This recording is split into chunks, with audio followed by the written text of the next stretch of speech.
We're proud to be GB News, the People's Channel, and as you know, we always love to hear your views. Now, there's a new way of getting in touch with us at gbnews.com/yoursay. By commenting, you can be part of a live conversation and join our GB News community. You can even talk to me, Bev Turner, or any of the members of the GB News family. In the GB Newsroom, we bring you the news as it happens. With our team of dedicated journalists across the UK. We're ready to keep you up to date with what's happening every half an hour, every single day. Bulletins here on GB News. The People's Channel. Britain's news channel. It's Patrick Christie's Tonight, and here we do things differently. It's explaining the absolute madness of this, doesn't it? It's explosive. I mean, this is very good. It's lively. 850. Your government sat there, Sean, and it did nothing. It's controversial. And the Middle East has been in turmoil since before I was born. It's everything you need to kickstart your evening. Everyone's had their Weetabix tonight. I love to see it. That's Patrick Christie's Tonight, weeknights from 9 p.m. Only on GB News, the People's Channel, Britain's news channel. Are the newspapers getting you down? My wife didn't divorce me that month. Struggling to separate the wheat from the chaff? I know that it's a bit of a circus at the best of times. Well, don't worry, Headliners has got you covered. We'll take the burden of reading the day's news, and if we get depressed, who cares? It's an occupational hazard, frankly. That's Headliners on GB News from 11 p.m. till midnight, and the following morning, 5 till 6 a.m. on GB News, the comedy channel. Nah, just kidding. Britain's news channel. If you want your news to be straight talking, this is a nightmare for the Conservatives again. down to earth, It's not just Nottingham where this is happening, is it? and most importantly, honest, Hard-working, middle-class taxpayers, they'll get the book thrown at them. then catch me, Martin Daubney, Monday to Friday, 3 till 6 p.m. on GB News, Britain's news channel.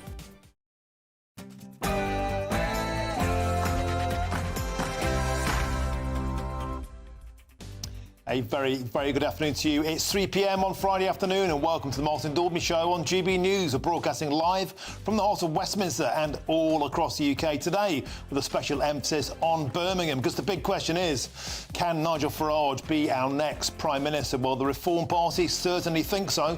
And on today's show, we'll be live from their party conference in Birmingham. In a short while, we'll cross live to hear a speech by Lee Anderson, the party chief whip, and then later in the show, we'll hear from the man himself, Reform Party leader Nigel Farage. And barristers have described former Harrods owner Mohammed Al-Fayed as a monster, comparing him to Jimmy Savile, as 5 women claim they were raped. We'll speak to their lawyer, Gloria Allred, who tirelessly fought for justice for survivors abused by jailed Hollywood predator Harvey Weinstein.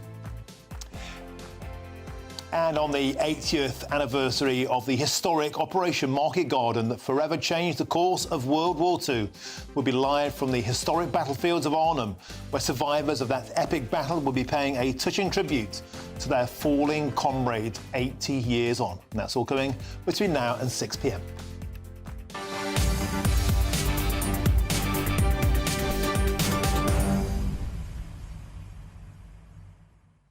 What's the show got an absolute belter for you today? Is Nigel Farage going to be our next Prime Minister? Well, the Reform Party certainly think so. That's their pitch today. They claim they are getting ready for power. But are they ready?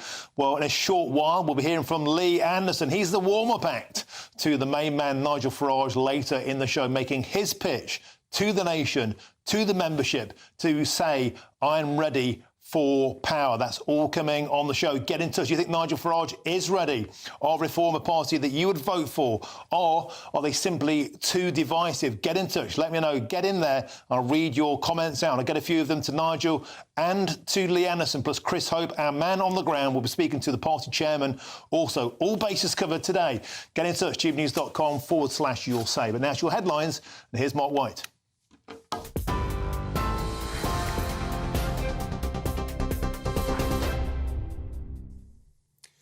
Good afternoon. The main news from the GB News Centre just after 3:02. One of Mohammed Al-Fayed's alleged victims has said the billionaire businessman was highly manipulative. A London-based news conference heard the former Harrods owner described as a monster enabled by a system that pervaded the business. One lawyer said the case combined some of the most horrific elements of the Jimmy Savile, Jeffrey Epstein and Harvey Weinstein abuse scandals. Fulham Football Club, which was owned by Al Fayed until he sold it, is trying to establish if anyone at the club has been affected. Natasha, who worked at Harrods, described Al Fayed, who died last year, as a predator who preyed on the most vulnerable. These incidents lasted seconds, but the fear instilled left me paralysed. Al Fayed brushed off these moments like they had never happened. But I was always reminded not to mention them to anyone. He would know if I did. The Israeli military has said the Hezbollah terror group has fired more than 140 rockets into northern Israel today. The barrage started a number of fires when some rockets landed in open areas of the Israeli countryside. In response, Israeli forces have targeted Hezbollah launch sites across southern Lebanon. And within the last hour, warplanes have also bombed a Hezbollah stronghold in the Lebanese capital, Beirut. The Foreign Secretary is urging British nationals in Lebanon to leave while they can. Reform UK leader Nigel Farage received a standing ovation as he entered the main hall of the party's conference at the NEC in Birmingham.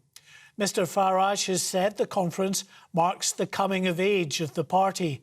Earlier, Deputy Leader of Reform UK Richard Tice said Nigel Farage's relationship with former US President Donald Trump is to the benefit of the country.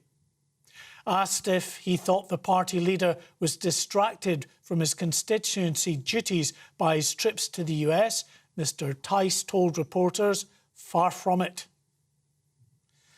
Well, Tory party leader hopeful Richard Jenrick has warned that English identity is under threat. He claims the ties that bind the nation together are beginning to fray due to mass immigration and woke culture. Jenrick says immigration has had a clear impact on the culture, customs and cohesion of the country. Mr Jenrick has also suggested that it was a contributing factor to this summer's riots, with unrest spreading, of course, across the country in the wake of the Southport knife attack, which killed 3 young girls.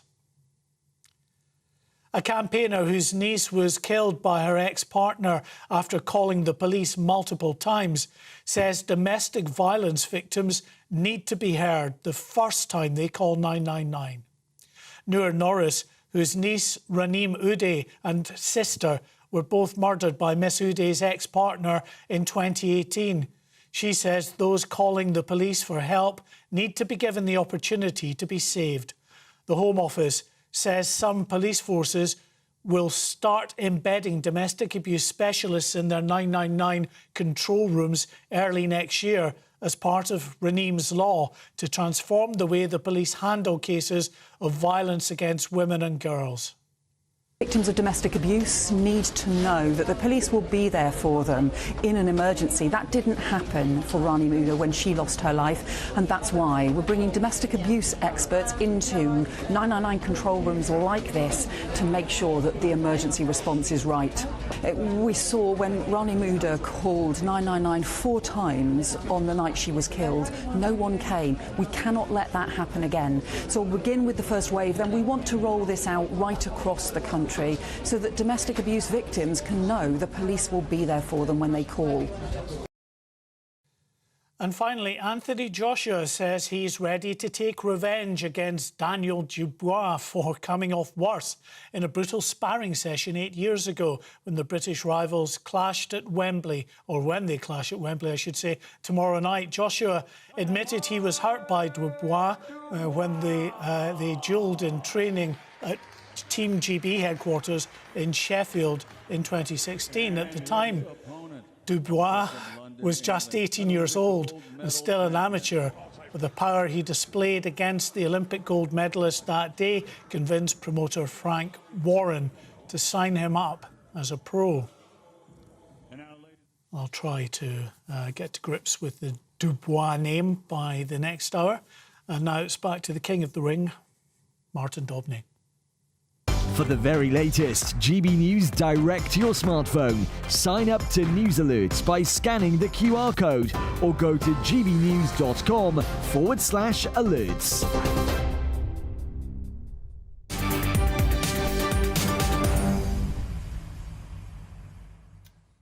Mark White, the king of the ring. I'm taking that and gloves off for a heavyweight contest today because Reform UK's conference has kicked off with Nigel Farage's party insisting that they can win the next general election. Fighting talk indeed. The party is expected to unveil their plan on how they replace Labour in 2029 after winning just 5 seats, though, in the House of Commons at the general election in July.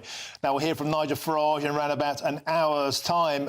But before that, Reform UK MP for Ashfield, Lee Anderson, is expected to speak in the next few minutes, and we'll cross for a full update to Birmingham with our political editor, Chris Hope, when we get him up. But before that, I'm joined in our studio by Dennis McShane. Dennis, welcome to the show, former Labour MP, of course. So they're bound to be saying, you know, it's fighting talk, we're ready for power.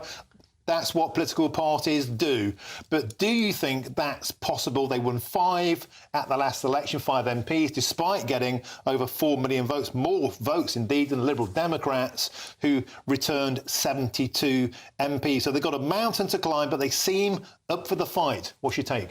I think Nigel has been up for a fight. May I call him Nigel? He's an old friend. Nigel's been up for a fight for as long as I've known him, but he never seems to land a real punch. He lands a punch in the media, he lands a punch of making himself famous, and that's about it. Now, we'll wait and see. If I went back to my old trade before I became an MP, political communications, advising trade unions and organisations on how to make an impact in politics, I wouldn't be holding the conference, the Reform conference, right in the middle of all the other big conferences. Well, why not? If you're going to be seen to be a competitor. Well, put it this way. I hunted, obviously, when invited to come on GB News Studio, 4 stories. The only one I could find was in the Financial Times, where the Reform candidate for Great Yarmouth is so rich, he's given all of his parliamentary possible salary. Well, he's not taking freebies like free gear Kia. No, I'm not getting into it. I can get into that debate and talk about some of Nigel's interesting past endeavours. But the point is, I mean, maybe it's a clever tactic. I mean, Nigel probably is the richest MP in the Commons, or maybe Richard Tice. The two of them could start literally buying votes. We always talk about buying votes. This is the way to go forward. No, seriously, I mean, there are problems, and Reform, you know, goes around the edges of issues like immigration, as the other parties do. But, I mean, you know, Nigel got very badly burnt over what he said at the start of the riots, because it undoubtedly made them much worse.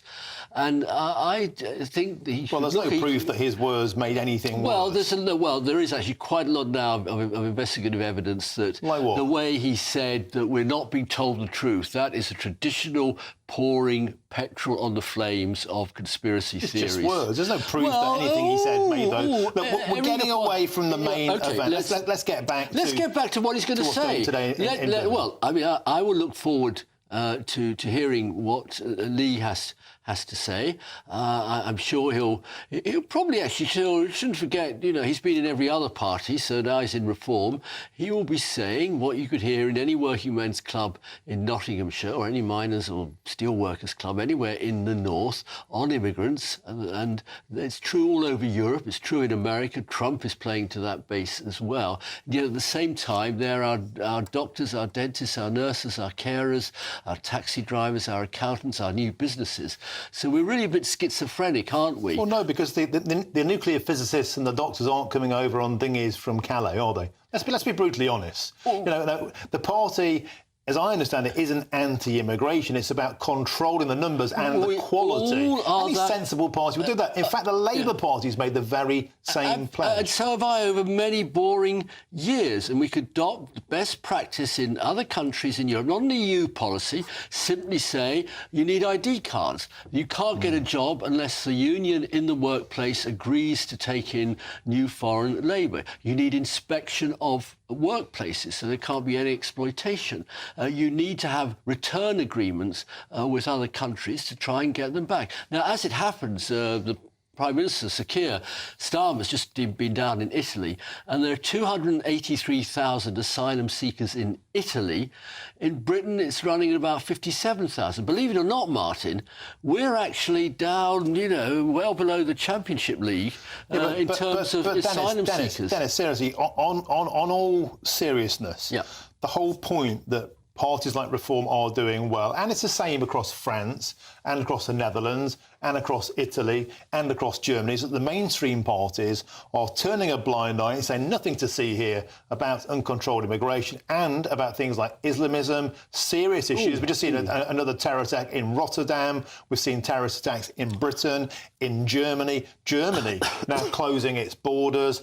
The Netherlands yesterday asking to be taken out of the European Union's asylum seeker programme. They're fed up of the numbers they're getting. These are serious issues that garnered 4 million votes, and I would warrant would get more now. And that's because, whether you like it or not, whether Sir Keir Starmer likes it or not, the Reform Party is talking about these issues, and that is their pitch. Yes. That's their opportunity. The question to you, Dennis, is that enough of a pitch to win the balance of power at a general election? OK, that's a very fair question. Let me put my cards on the table, because you're talking to the lad who was an MP about 20 years ago who made a big speech about Islamism and said we had to wake up to it. Then wrote a book about anti-Semitism and exposing the BNP. They then personally attacked me. So some of us have been saying this for a long time. Can we get on the BBC? Can we get it into the papers? Maybe not.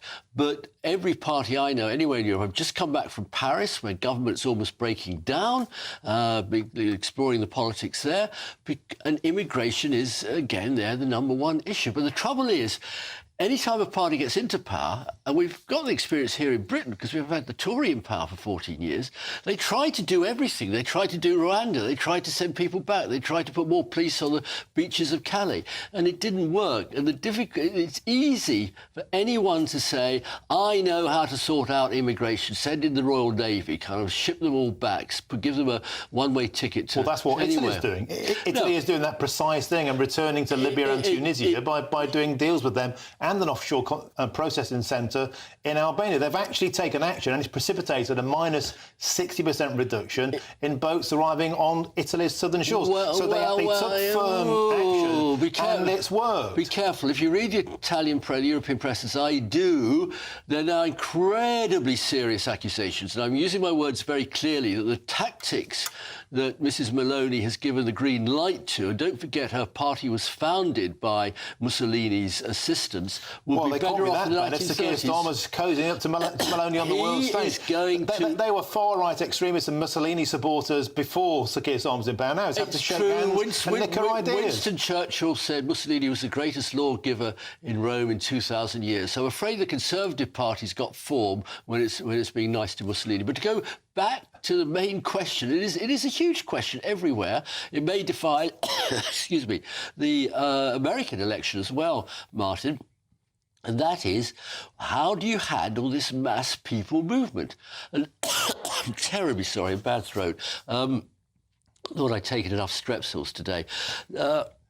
And it'll be interesting. I'm sure Nigel will make remarks or statements that will get a lot of applause. But whether it will any longer convince the British people, because they elect people on taxes, on security, on education, on access to university, above all the NHS. And what's Nigel's answers for that? Well, his answer is we should perhaps look at a partial privatised system. Actually, similar noises come out of Wes Streeting's mouth. A sensible solution to those who can afford to go private, perhaps doing that, and those who can't, and therefore lessening the burden on those who can't afford to pay. It's a sensible thing. They do it in Denmark, they do it in Australia. They do it in France, they do it in Germany, they do it in Switzerland. If Nigel's going all European, my goodness, I'll have to start rethinking my views on him. So, yeah, I mean, I'm all for stealing good ideas from Europe. And welcome to the club, Nigel. Yeah, so we're just trying to get connection now to Birmingham to get our political editor, Chris Hope, and we will be crossing to Birmingham to check out the speech from Lee Anderson shortly. But before that, let's get back to the story before the conference, in fact, last night's story, and that is a lot of people, no doubt yourself, Dennis, were critical of the fact that the Reform Party was a limited company, a private limited company with the majority of shares held by Nigel Farage, Ben Habib. Now, the former deputy leader had been very critical of this, wanted the party to be more democratic, more open. And so a big part of the conference this weekend, in fact, there's a vote on it tomorrow by members, is to get this piece of legislation to go through, which would allow either 50% of the MPs, if there are more than 100, but that's not going to happen, certainly not before 2029, or the contentious line, 50% of members in good standing to vote the leader out. Do you think that's a necessary thing to do? And do you think it's enough? The party needs to be a proper, democratic, open and accountable party. It can't be a limited company if it wishes to get into Downing Street. Well, in other countries, is Trump really on top of a Democratic Party, or is he just a one-man show? There's a lot of one-man show politics around the park at the moment in many different countries, because, frankly, the old 20th, late 19th century forms of parties in so many countries just aren't corresponding to people's needs. People have had to go off to form women's parties, have to go off to form green parties, have to go off to reform parties, and in consequence, the mainstream parties, just one or two big ones that could try and put everything together into one package. And we're seeing this volatility, we're seeing this splitting up into little factional groups. And I'm not an expert on Nigel and the different parties he's been head of. I thought Ben Habib was his best friend. I often debated with him on GB News, and he seemed to be on the Farage line. If he's now claiming that it's not democratic, that'll be a debate.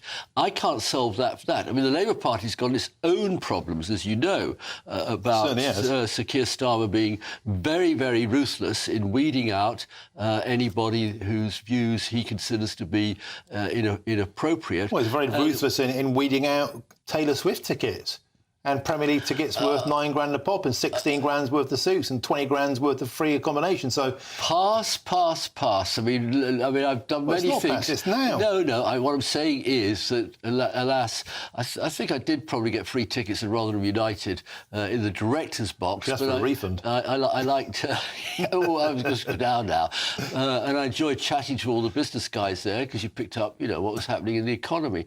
I don't quite understand. There's stories that he has to have a box because the police insist now on total security. The old days when you just walked into the VIP box at Wembley are over.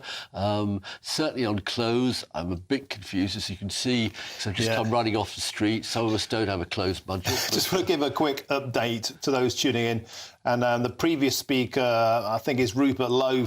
He's the MP for Great Yarmouth for Reform and a former MEP for the Brexit Party in the West Midlands. In fact, I was his colleague at that point. He's still rattling on. He does like the sound of his own voice. When he's finished, we're going to go to Lee Anderson. But before that, let's get back to let's talk about Lee Anderson. So he's somebody, as you've been critical of. He was started out as a Labour councillor, then he went to the Conservative Party, and then because he believed that the Labour Party betrayed Brexit, millions of voters agreed and went with the Tories in 2019. Then he fell out of love with the Conservatives. He went to Reform. In fact, on this show, he made those comments that raised a lot of eyebrows about Sadiq Khan being controlled by Islamists. So he puts his foot in it, but he says it as he sees it. And a lot of people outside of the bubble, outside of Westminster, outside of the chattering class, outside of the media class, they don't mind that. They connect with people like him. Do you think he's the kind of communicator that political parties outside of Reform, they don't know how to handle him? I think we know how to handle him. I mean, he doesn't say anything very original. They're very standard, old-fashioned lines from that part of the political spectrum. I mean, the Labour Party had, in my lifetime, Tony Benn, who the press excoriated. They crucified Chris Mullin because he dared to say that the 6 guys accused of blowing up people in Birmingham, I was a young reporter there, were innocent, which they were. And the Sun and the Daily Mail said this man is a filth, he shouldn't be allowed into England. So I think that's one of the pleasures of England. I mean, I don't want to sort of shut up Lee Andersons or Nigel Farage's or anybody unless they incite and be very, very clear. We've had problems in Labour, and as I said, Sir Keir Starmer's been ruthless in removing anybody who's got any link or could be any way connected to making Jews in Britain feel uncomfortable. And I just was checking in France, Marine Le Pen, the leader of, I suppose, the giant Reform Party over there, she's had to expel a raft of people because of racism and anti-Semitism. So did Reform in the day.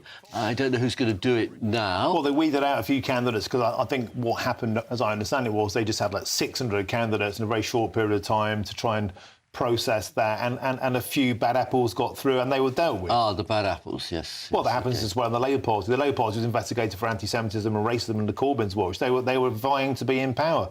Corbyn himself was investigated for racism, the only party apart from the BNP. So, you know, this happens. Yeah, OK, it does happen, and that's going to be a bigger problem, I think, for Reform going forward, because if you track all the sister parties in Europe, there are a lot of what you might call old Adams there. I'm not going to list them, Martin, you know them as well as I do. They're the kind of remarks late at night in a working men's club or in a posh club in Mayfair. People can get away with those kind of remarks. But in modern Britain, modern France, you just can't say any of that in public, whether it's about women, whether it's about Muslims, whether it's about black people, whether it's about brown people, it's about Jewish people.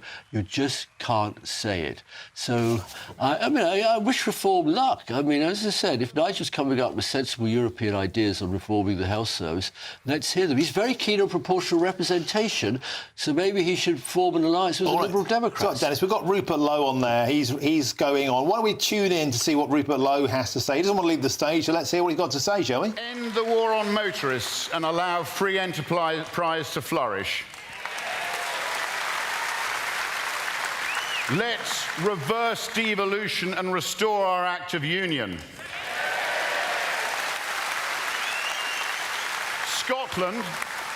Scotland is now a dysfunctional example of failed devolution, funded by the English taxpayer through the Barnett formula, with Wales close behind. Less government must be better for all citizens. And finally, let's slash legal immigration.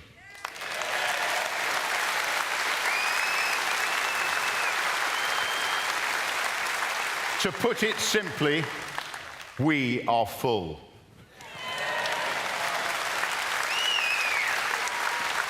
Only the best and the brightest who will contribute to our economy and, importantly, integrate into our society should be allowed in small numbers.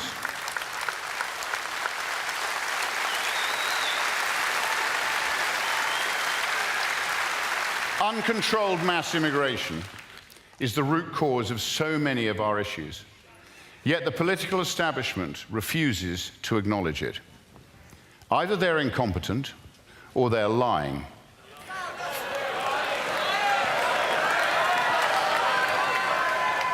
Fearing the failure of their misguided policy of a utopian multicultural society. As Margaret Thatcher said, after 9/11, the events of September the 11th are a terrible reminder that freedom demands eternal vigilance. And for too long, we have not been vigilant. We have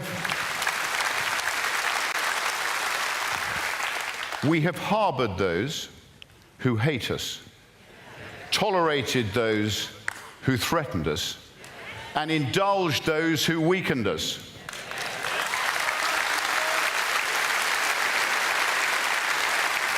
Did anybody listen? When I asked Keir Starmer at PMQs, did he agree that allowing millions of immigrants into the country since 1997 had damaged our communities and undermined our public services, his lame response was that he was unsure of my numbers. What was he questioning? Whether millions of people had entered the country since 1997? That is an undeniable fact. and it is of great concern that he does not seem to understand the electorate's legitimate and growing concerns.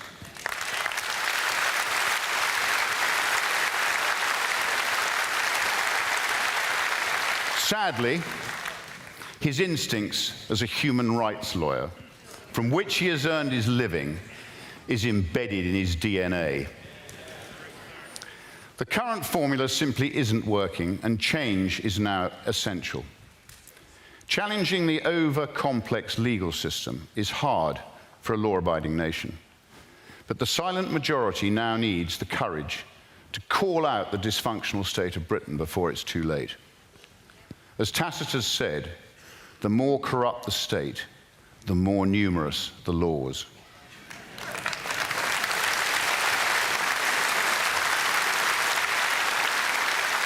Our collective objective has to be a reform government between now and 2029, which represents the interests of the British people. As Winston Churchill said, the farther back you can look, the farther forward you are likely to see.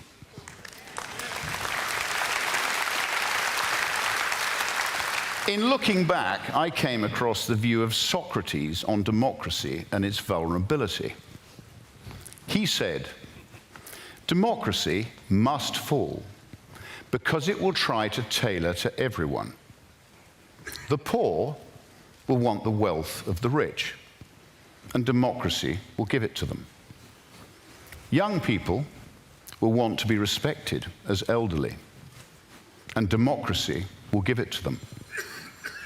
Women will want to be like men, and democracy will give it to them. Foreigners will want the rights of the natives, and democracy will give it to them. Thieves and fraudsters will want important government functions, and democracy will give it to them.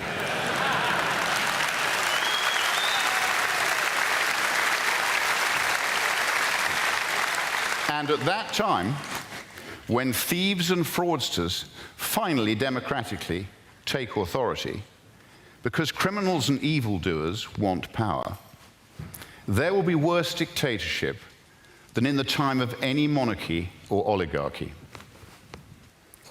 Now is the time for the people of Britain to have the courage to speak out before they lose their freedom of speech, and their special way of life, to whatever subversive forces are seeking to undermine us, be it the European Union, the World Economic Forum, the United Nations, the billionaires, the World Health Organization, the Bilderbergers, the Council on Foreign Relations, crony capitalism, Tony Blair's socialist dream, or other malign forces.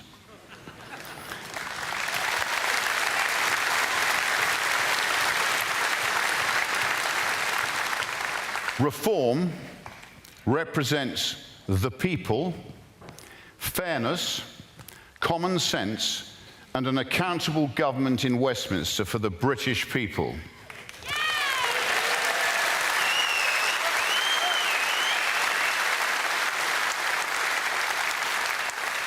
That cannot happen without seismic change.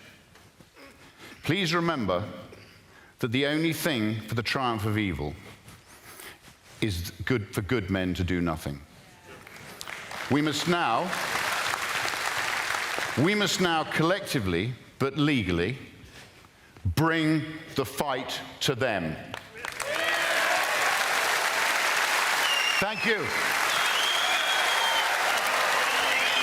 Thank you.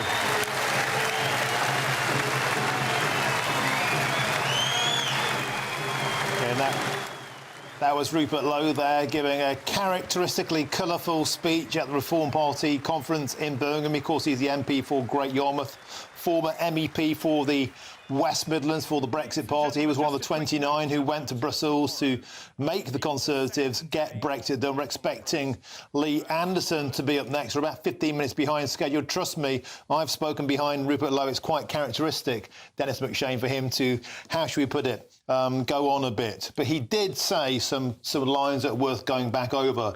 He said, we are full as a country. Uncontrolled mass immigration is the root of many of our problems. We're across now. We've finally got a line to Chris Hope, our political editor, who's at the conference there. Chris, what's the latest? Hi, Martin. Yeah, waiting to hear from Lee Anderson, of course. He's going to give quite a characteristic, outspoken speech. We expect him to talk about getting his country back, how he wonders why children are being taught, in the old days, being taught to be good citizens. Now they're being taught about different genders. So a real sense that this, from the Reform UK conference, a real plea here for Lee Anderson, I think, to go back to the kind of old-fashioned way of teaching children. He'll say there's a battle on in this country. He'll say that he wants to create what he's calling a people's army to take back control, as he would say it, and put this party into a party of government by 2029. However unlikely that seems, that is what he will be saying to the party members shortly. Of the atmosphere there, it seems like it's sold out, seems very, very packed. The crowd seem very, very up for it. Of course, the party is playing to its home crowd. That's the nature of being at a party conference. But Chris, you go to a lot of these things. What's the energy like? How does it compare to the bigger parties? It does seem very upbeat. I mean, in a sense, there's almost a sugar rush here for the members of Reform UK. They're sort of gobbling lots of cola bottles and getting excited. But whether that lasts for a while is the next question. That's why, behind the scenes, the plumbing for the party is being sorted out. They're looking at the rule book, the constitution, so they can get a properly democratically constituted party. I think behind me, Lee Anderson is on stage. So, Lee Anderson, about to speak.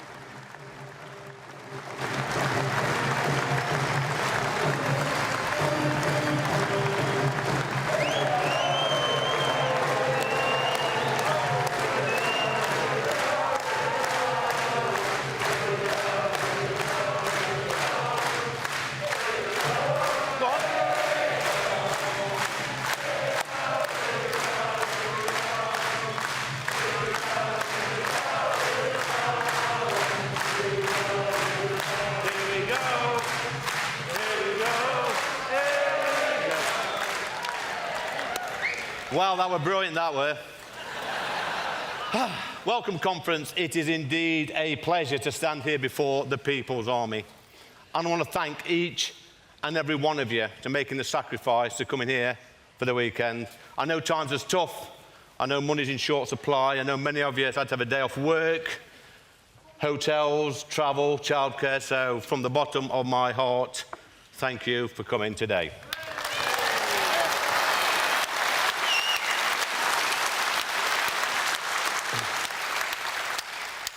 I want my country back.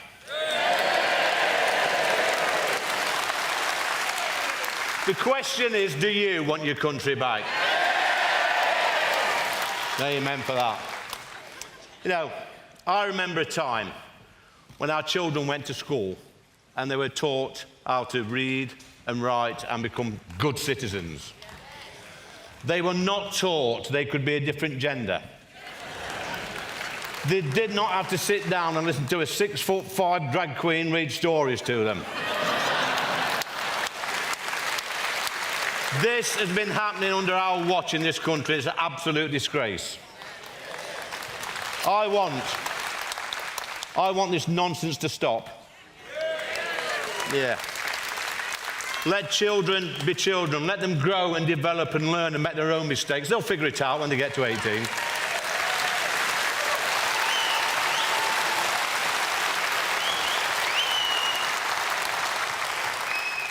Just because a little boy picks up a doll, it doesn't make him a girl. True. And just because a little girl kicks a football, it doesn't mean she wants to be a boy. I want my country back, and the country I'm talking about would not tolerate this nonsense.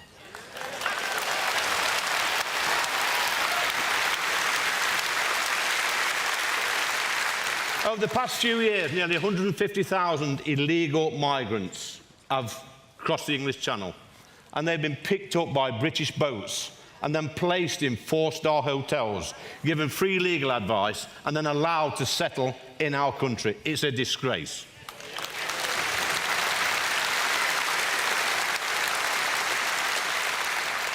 "90% of these arrivals are young men, some destined for a life of crime." We've seen it before. They've come into this country and committed all sorts of horrific crimes. And our governments have passed 3 acts of Parliament to stop the boats, and they still keep coming. These men have broken into our country.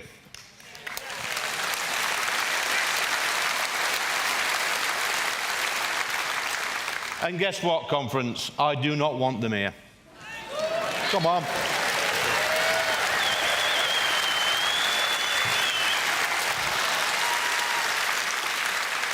I want my country back, and the country I'm talking about would not tolerate this stupidity. You know what? Back in the 80s and 90s, in Ashfield, where I represent, the capital of common sense, it's true, it's true, I live there.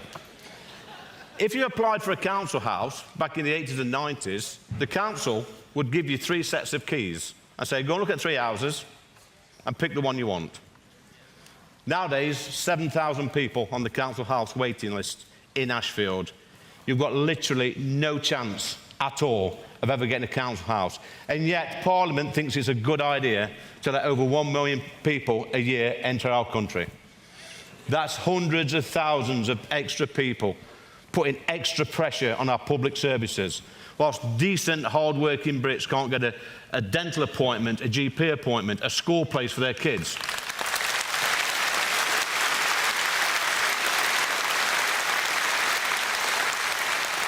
And these idiot politicians tell us that mass migration is a great thing and makes us all better off. Idiots, a lot of them.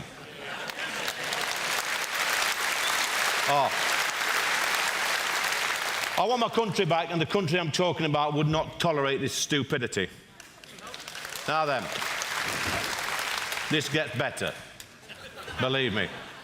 Back in the day, if we had civil unrest on our streets, you could be rest assured that our boys in blue would quickly be on the scene and get stuck in, so decent folks could go about their daily life. Just imagine telling people in 1984 on the picket lines, on the miners' picket lines, I was there with my dad and my family. Just imagine telling the police and the striking minds at that time that fast forward 40 years and we'd see a load of undernourished vegans, grey-haired, yeah, armed with a Just Stop Oil high-vis vest and a dangerous pair of Jesus sandals. Yeah. Entering London and bringing the whole capital city to a standstill, whilst the Metropolitan Police stood by and did nothing, apart from dance the Macarena.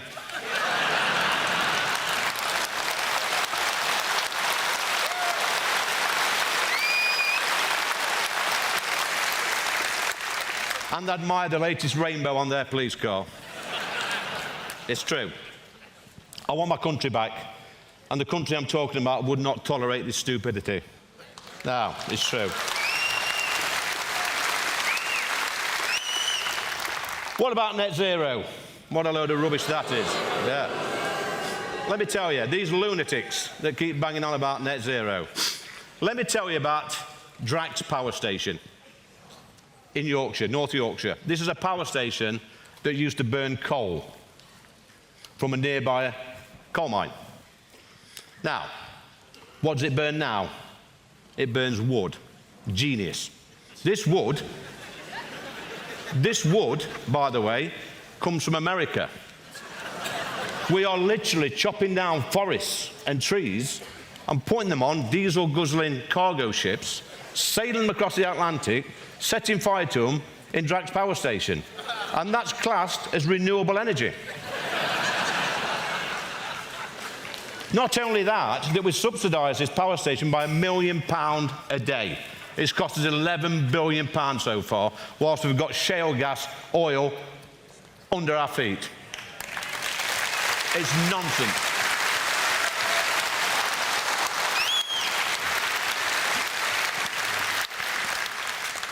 In March this year, I think it was March, might have been April, March this year, I became the Reform UK's first ever Member of Parliament. Yes, that's right.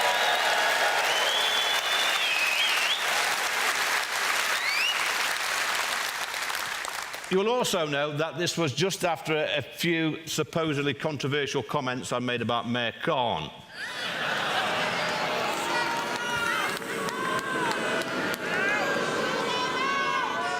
I like to think of it as constructive criticism.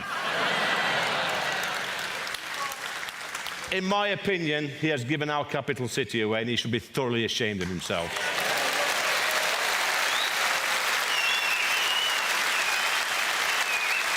Yeah.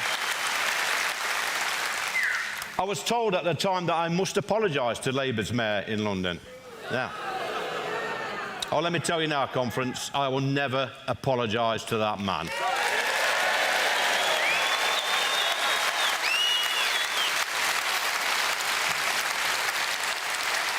Let's look at his track record. Overall crime up by 21%, violent crime 35%, homicides 5%, knife crime 54%, sexual offences 51%. It should be him who's apologising to the people of London.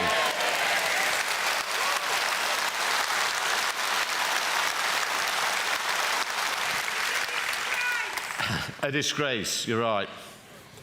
He's got the cheek to tell us that he doesn't feel safe in London. Yeah, let that sink in. He's got bodyguards, armoured car, 24-hour security. He's in charge of the Met Police, and he doesn't feel safe. How does he think the 10 million people that live in London feel under his leadership?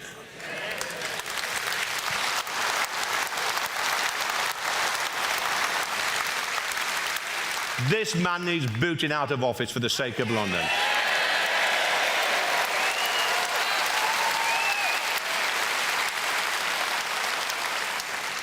In July of this year, I became the Reform UK's first ever elected Member of Parliament. Yeah, you can clap for that as well. And let me tell you, that's a much better feeling being re-elected than the first time round, because I had a massive point to prove, as you know. Yeah.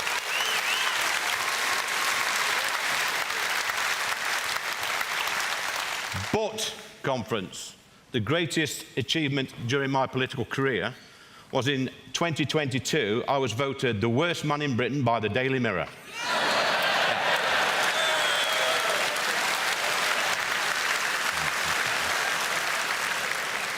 Now that's a feat even Nigel Farage cannot surpass. There's no chance.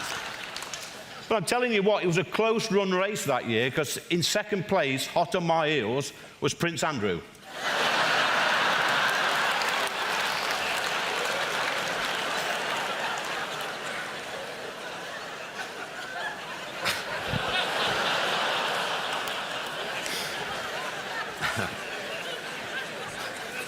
Even I find it funny, and I've read it about 20 times. So.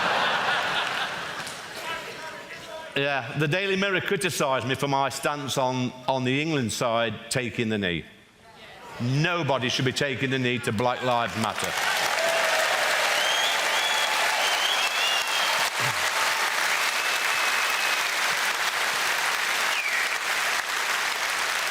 They also criticised me over some supposedly controversial things that I've said. Listen, it's not controversial to call out BLM. It's not controversial to be concerned about what our children are being taught in schools. It's not controversial to be concerned about mass immigration. It's not controversial to be concerned about rising crime in our country. And it's not controversial to defend our history, our heritage, and our culture.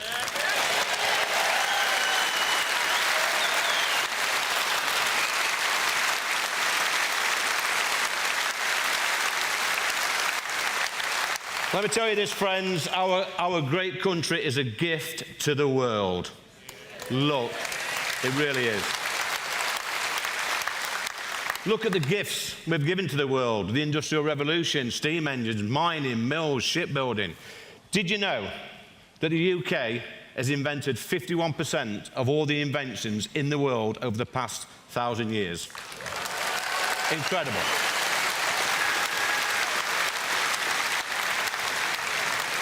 We are the greatest country in the world when it comes to inventions, yet we cannot invent anything to stop the small boats.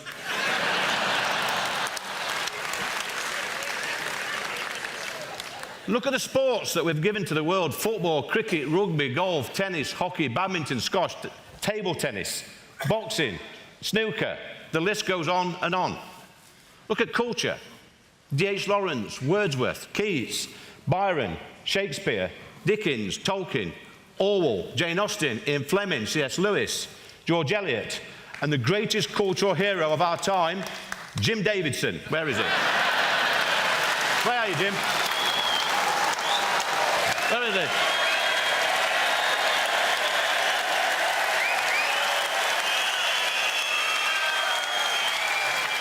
Told you.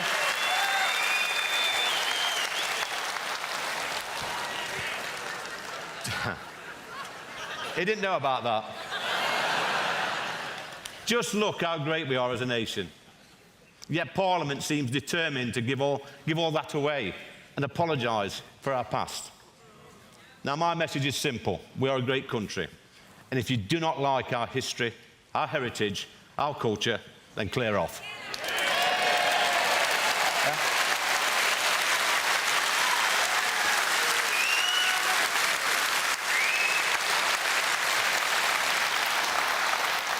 Is that plain speaking enough for you? Is that, yeah?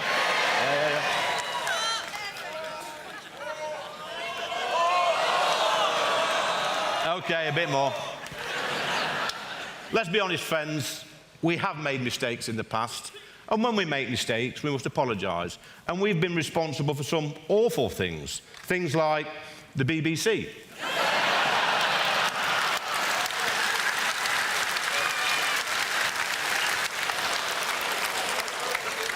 You know, just a few weeks back, they sent me a reminder for my TV licence, and some of you may have seen that I ripped it up online, and hey, yeah. Listen.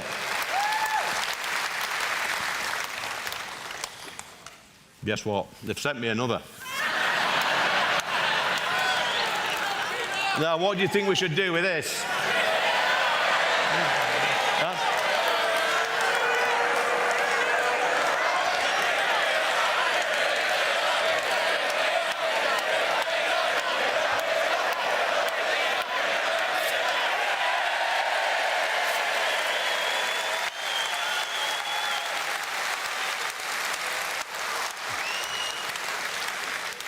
Friends, we have a real battle on our hands to save our great country. You know this. But it's you, the People's Army, that is our last defence, because Parliament's given up on us. We've got 5 MPs now, and I'm proud to be one of them. And our membership is growing every single day.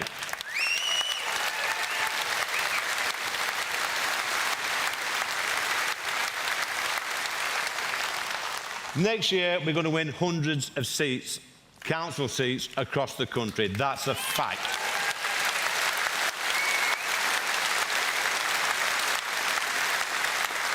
But we must take this fight to Parliament so we can take back control of our country and win the 2029 general election and put Nigel in number 10.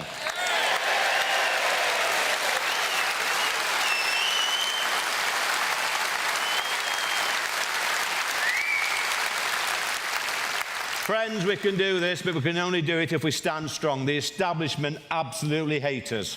They want us gone, but we're going nowhere.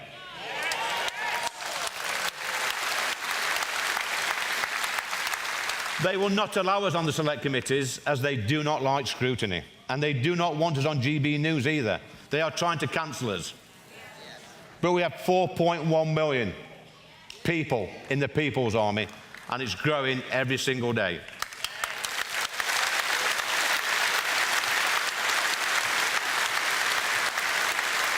Listen, the mainstream parties are scared of us, and so they should be, because we're coming for them at every single ballot box in the country. Friends, stay strong, keep the faith, spread the word, and together we will get our country back. Thank you.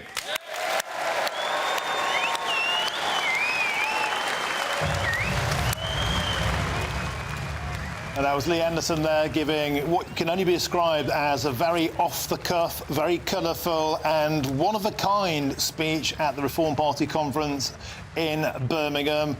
Nothing was off limits. I'm joined in the studio by Dennis McShane. Dennis, you know, it's fair to say politically you probably have next to nothing in common with Lee Anderson. You were laughing away heartily throughout that. He was making some comments that were, has to be said, very, very funny. He started off by saying, I want my country back. He came on to here we go, here we go. It's like a football crowd there, certainly playing to a raucous atmosphere. He was lambasting 6'5" drag queens. He celebrated British culture, said if you don't like our country, clear off. He was lambasting transgenderism. Back in the day, he said you could get a council house easier. That's changed now.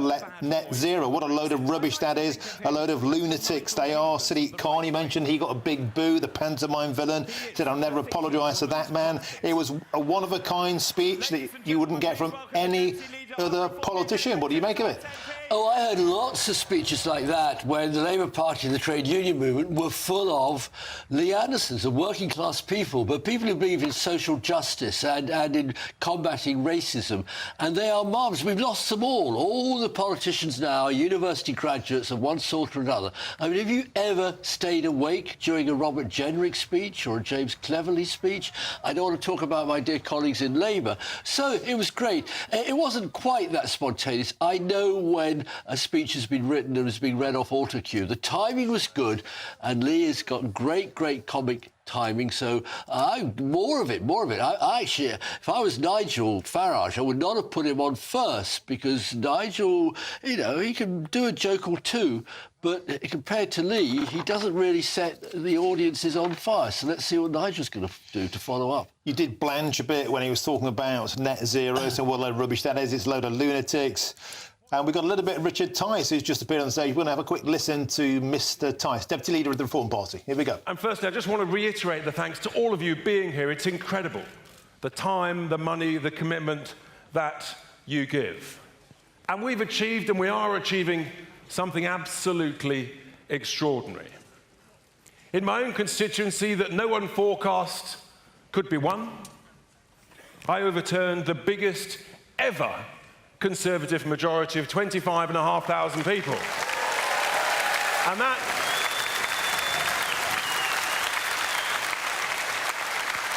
And that was with your help, with the constituents' help, but also, in particular, the help of my brilliant team who are here today, led by the amazing Ryan and Co. Please give them a round of applause.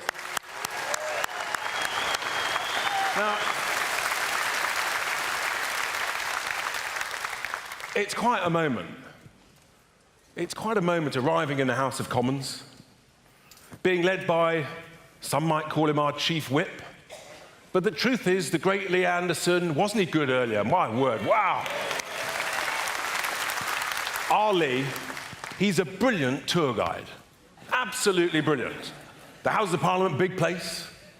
He said, don't worry, lads, there's only 3 important places. The chamber, the bar. And that's Richard Tice there, Deputy Leader, just warming up the crowd as he does. The headline speaker is Nigel Farage, due to be on at 4 o'clock. Obviously, everyone's enjoying their moment, Dennis, so we're kind of running slightly behind schedule. This is completely normal. So Nigel Farage setting himself up as a potential future Prime Minister. As we said before, he's now sacrificed the shares in the party, trying to make the party more democratic, making his pitch. You heard his warm-up act there, Lee Anderson. Do you think Nigel Farage has the capabilities, criticising the Labour Party? Labour Party have had a terrible start in terms of public opinion, certainly Keir Starmer has. Is the opportunity there in British politics for a party like Reform to get into number 10, or are the odds simply stacked against them, not in terms of the vote, but also the political system first past the post? It is difficult, I'll be very honest, and that's why Nigel Farage does seem to be in bed with the Liberal Democrats on proportional representation. It's our system that we've had for a couple of 100 years, first past the post, rooted in the constituency. I don't know if he's yet opened an office in Clacton to serve the people or not, because he's always been a sort of superstar floating above boring politics. He comes in to do great dramatic interventions now and then, but politics is actually a 24/7 job, and you have to have handle so many different problems. I was very amused by Lee Anderson saying people can't get council houses now. Of course they can't, Lee, because your heroine, Margaret Thatcher, sold them all off and stopped councils building them. Or they're getting full of asylum seekers and people coming from abroad. Look, thank you, Des McShane, for your input. Now, after the break, we'll be going back to the Reform Party conference. Nigel Farage due to give the keynote speech. That's next. Stick with us. See you soon. The latest GB News travel. I'm Jules Buckley. Good afternoon. Issues in Lancashire. Firstly, the westbound M65 around Burnley, junction 11 to 10. It's part blocked, a collision causing queues. Eastbound M58 has reopened away from junction 5 up Holland towards the Orrell interchange towards the M6. It's still part blocked though and slow going. Southbound M6, Knutsford at 19 to Middlewich 18. There's emergency repairs ongoing. It's looking slow, a lane closed. Delays away from Bristol, northbound M49 blocked from the M5 up to the M4 and queues for a medical emergency. Oxfordshire northbound M40, Bicester at 9 to Brackley 10 queuing, a lane shut. And the clockwise M25, a lane shut slow before Godstone at 6. And clockwise traffic on hold, there's a broken down car queuing Romford 29 clockwise to Lakeside at junction 30. You can stay up to date throughout the day by visiting our website gbnews.com. Mark Dolan tonight is your weekend dose of news, debate and entertainment. This sounds like a wild conspiracy theory. Don't miss My Big Opinion, Mark Meets, and My Take at 10. Democracy is a funny old thing. And we don't do boring, not on my watch. I just won't have it. Let's go and get another glass of that bubbly. You've earned it. That's Mark Dolan tonight, Saturday and Sunday, 9 to 11, only on GB News, the People's Channel, Britain's news channel. Are the newspapers getting you down? My wife didn't divorce me that month. Struggling to separate the wheat from the chaff? I know that it's a bit of a circus at the best of times. Well, don't worry. Headliners has got you covered. We'll take the burden of reading the day's news, and if we get depressed, who cares? It's an occupational hazard, frankly. That's Headliners on GB News from 11 p.m. till midnight, and the following morning, 5 till 6 a.m. on GB News, the comedy channel. Nah, just kidding. Britain's news channel. And good luck.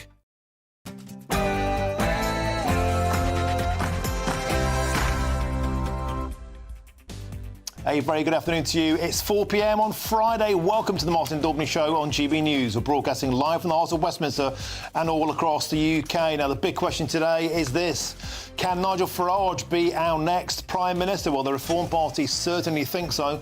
And on today's show, we'll be live from their party conference shortly in Birmingham. Any moment now, we'll hear from the man himself, Reform Party leader Nigel Farage. On stage at present is Richard Tice.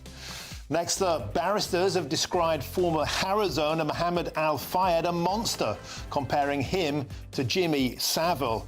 As 5 women claim they were raped by Al-Fayed, we'll speak to their lawyer Gloria Allred, who tirelessly fought for justice for survivors abused by jailed Hollywood predator Harvey Weinstein. She'll join me next. And so.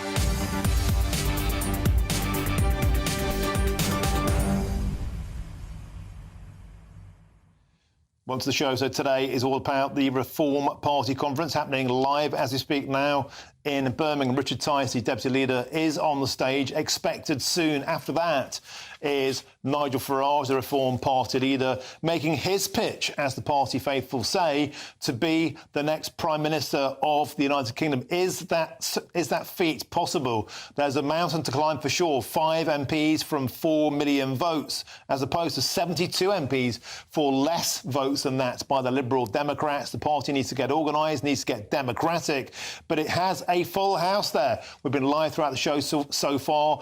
Lee Anderson gave a one-off speech where he criticised everyone from Sadiq Khan to net zero lunatics to 6'5" drag queens doing stories to kids in classrooms.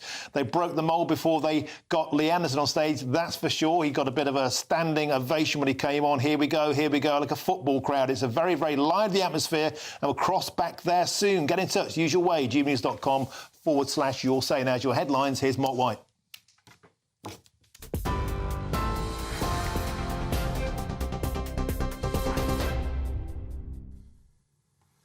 Good afternoon. The latest headlines from the GB News Centre. One of Mohammed Al Fayed's alleged victims has said the billionaire businessman was highly manipulative. A London-based news conference heard the former Harrods owner described as a monster enabled by a system that pervaded the business. One lawyer said the case combined some of the most horrific elements of the Jimmy Savile, Jeffrey Epstein and Harvey Weinstein abuse scandals. These incidents lasted seconds, but the fear instilled left me paralysed. Al Fayed brushed off these moments like they had never happened. But I was always reminded not to mention them to anyone. He would know if I did. The Israeli military has said the Hezbollah terror group has fired more than 140 rockets into northern Israel today. The barrage started a number of fires when some rockets landed in open areas of the Israeli countryside. In response, Israeli forces have targeted Hezbollah launch sites across southern Lebanon. And within the last couple of hours, warplanes also bombed a Hezbollah stronghold in the Lebanese capital, Beirut. The Foreign Secretary is urging British nationals in Lebanon to leave while they can. Reform MP Lee Anderson has insisted he'll never apologise to Sadiq Khan for controversial comments he made about the London mayor. Mr Anderson was suspended as a Conservative MP when he claimed on GB News that Mr Khan was under the control of Islamists. He later defected, of course, to Reform UK, and today he told the party's conference he'll never say sorry. In my opinion, he has given our capital city away and he should be thoroughly ashamed of himself. I was told at the time that I must apologise to Labour's mayor in London. Yeah. Oh, let me tell you now, conference, I will never apologise to that man. Let's look at his track record. Overall crime up by 21%, violent crime 35%, homicides 5%, knife crime 54%, sexual offences 51%. It should be him who's apologising to the people of London. The Conservative leadership candidate, Robert Jenrick, has warned that English identity is under threat. He claims the ties that bind the nation are beginning to fray due to mass immigration and woke culture. Mr Jenrick said immigration has had a clear impact on the UK's culture, customs and cohesion. He also suggested it was a contributing factor to this summer's riots. A campaigner whose niece was killed by her ex-partner despite calling the police multiple times says domestic violence victims need to be heard the first time they dial 999. Raneem Uday and her sister were murdered by Ms Uday's ex-partner in 2018. Her aunt, Noor Norris, says those calling the police for help need to be given the opportunity to be saved. Some police forces will start embedding domestic abuse specialists in their 999 control rooms early next year. The Home Secretary, Yvette Cooper, has promised things will change. Victims of domestic abuse need to know that the police will be there for them in an emergency. That didn't happen for Rani Muda when she lost her life, and that's why we're bringing domestic abuse experts into 999 control rooms like this to make sure that the emergency response is right. We saw when Rani Muda called 999 4 times on the night she was killed, no one came. We cannot let that happen again. So we'll begin with the first wave, then we want to roll this out right across the country, so that domestic abuse victims can know the police will be there for them when they call. 4 members of staff at a Welsh prison have been arrested on suspicion of assault and misconduct in public office. South Wales Police arrested the 4, who are all staff, at HMP Park in Bridgend following a series of incidents at the prison. The police have not said what the incidents relate to, but 13 inmates are known to have died at the G4S-run jail this year. Anthony Joshua says he's ready to take revenge against Daniel Dubois when the British rivals clash at Wembley tomorrow night. Joshua admitted he was hurt by his younger opponent during a sparring session at Team GB headquarters in Sheffield in 2016. At the time, Dubois was just 18 years old and still an amateur, but the power he displayed against the Olympic gold medalist that day convinced promoter Frank Warren to sign him up as a pro. Should be a cracking fight. So you're right up to date. Now back to Martin Daubney. For the very latest GB News direct to your smartphone, sign up to News Alerts by scanning the QR code or go to gbnews.com/alerts.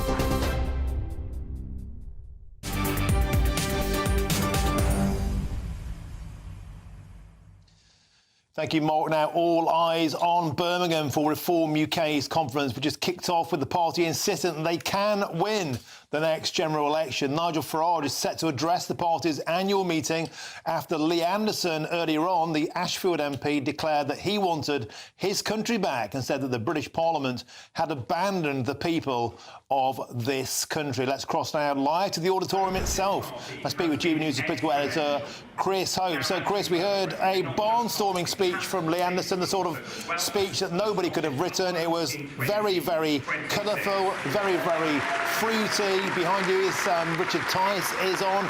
Tell us about the atmosphere in the room.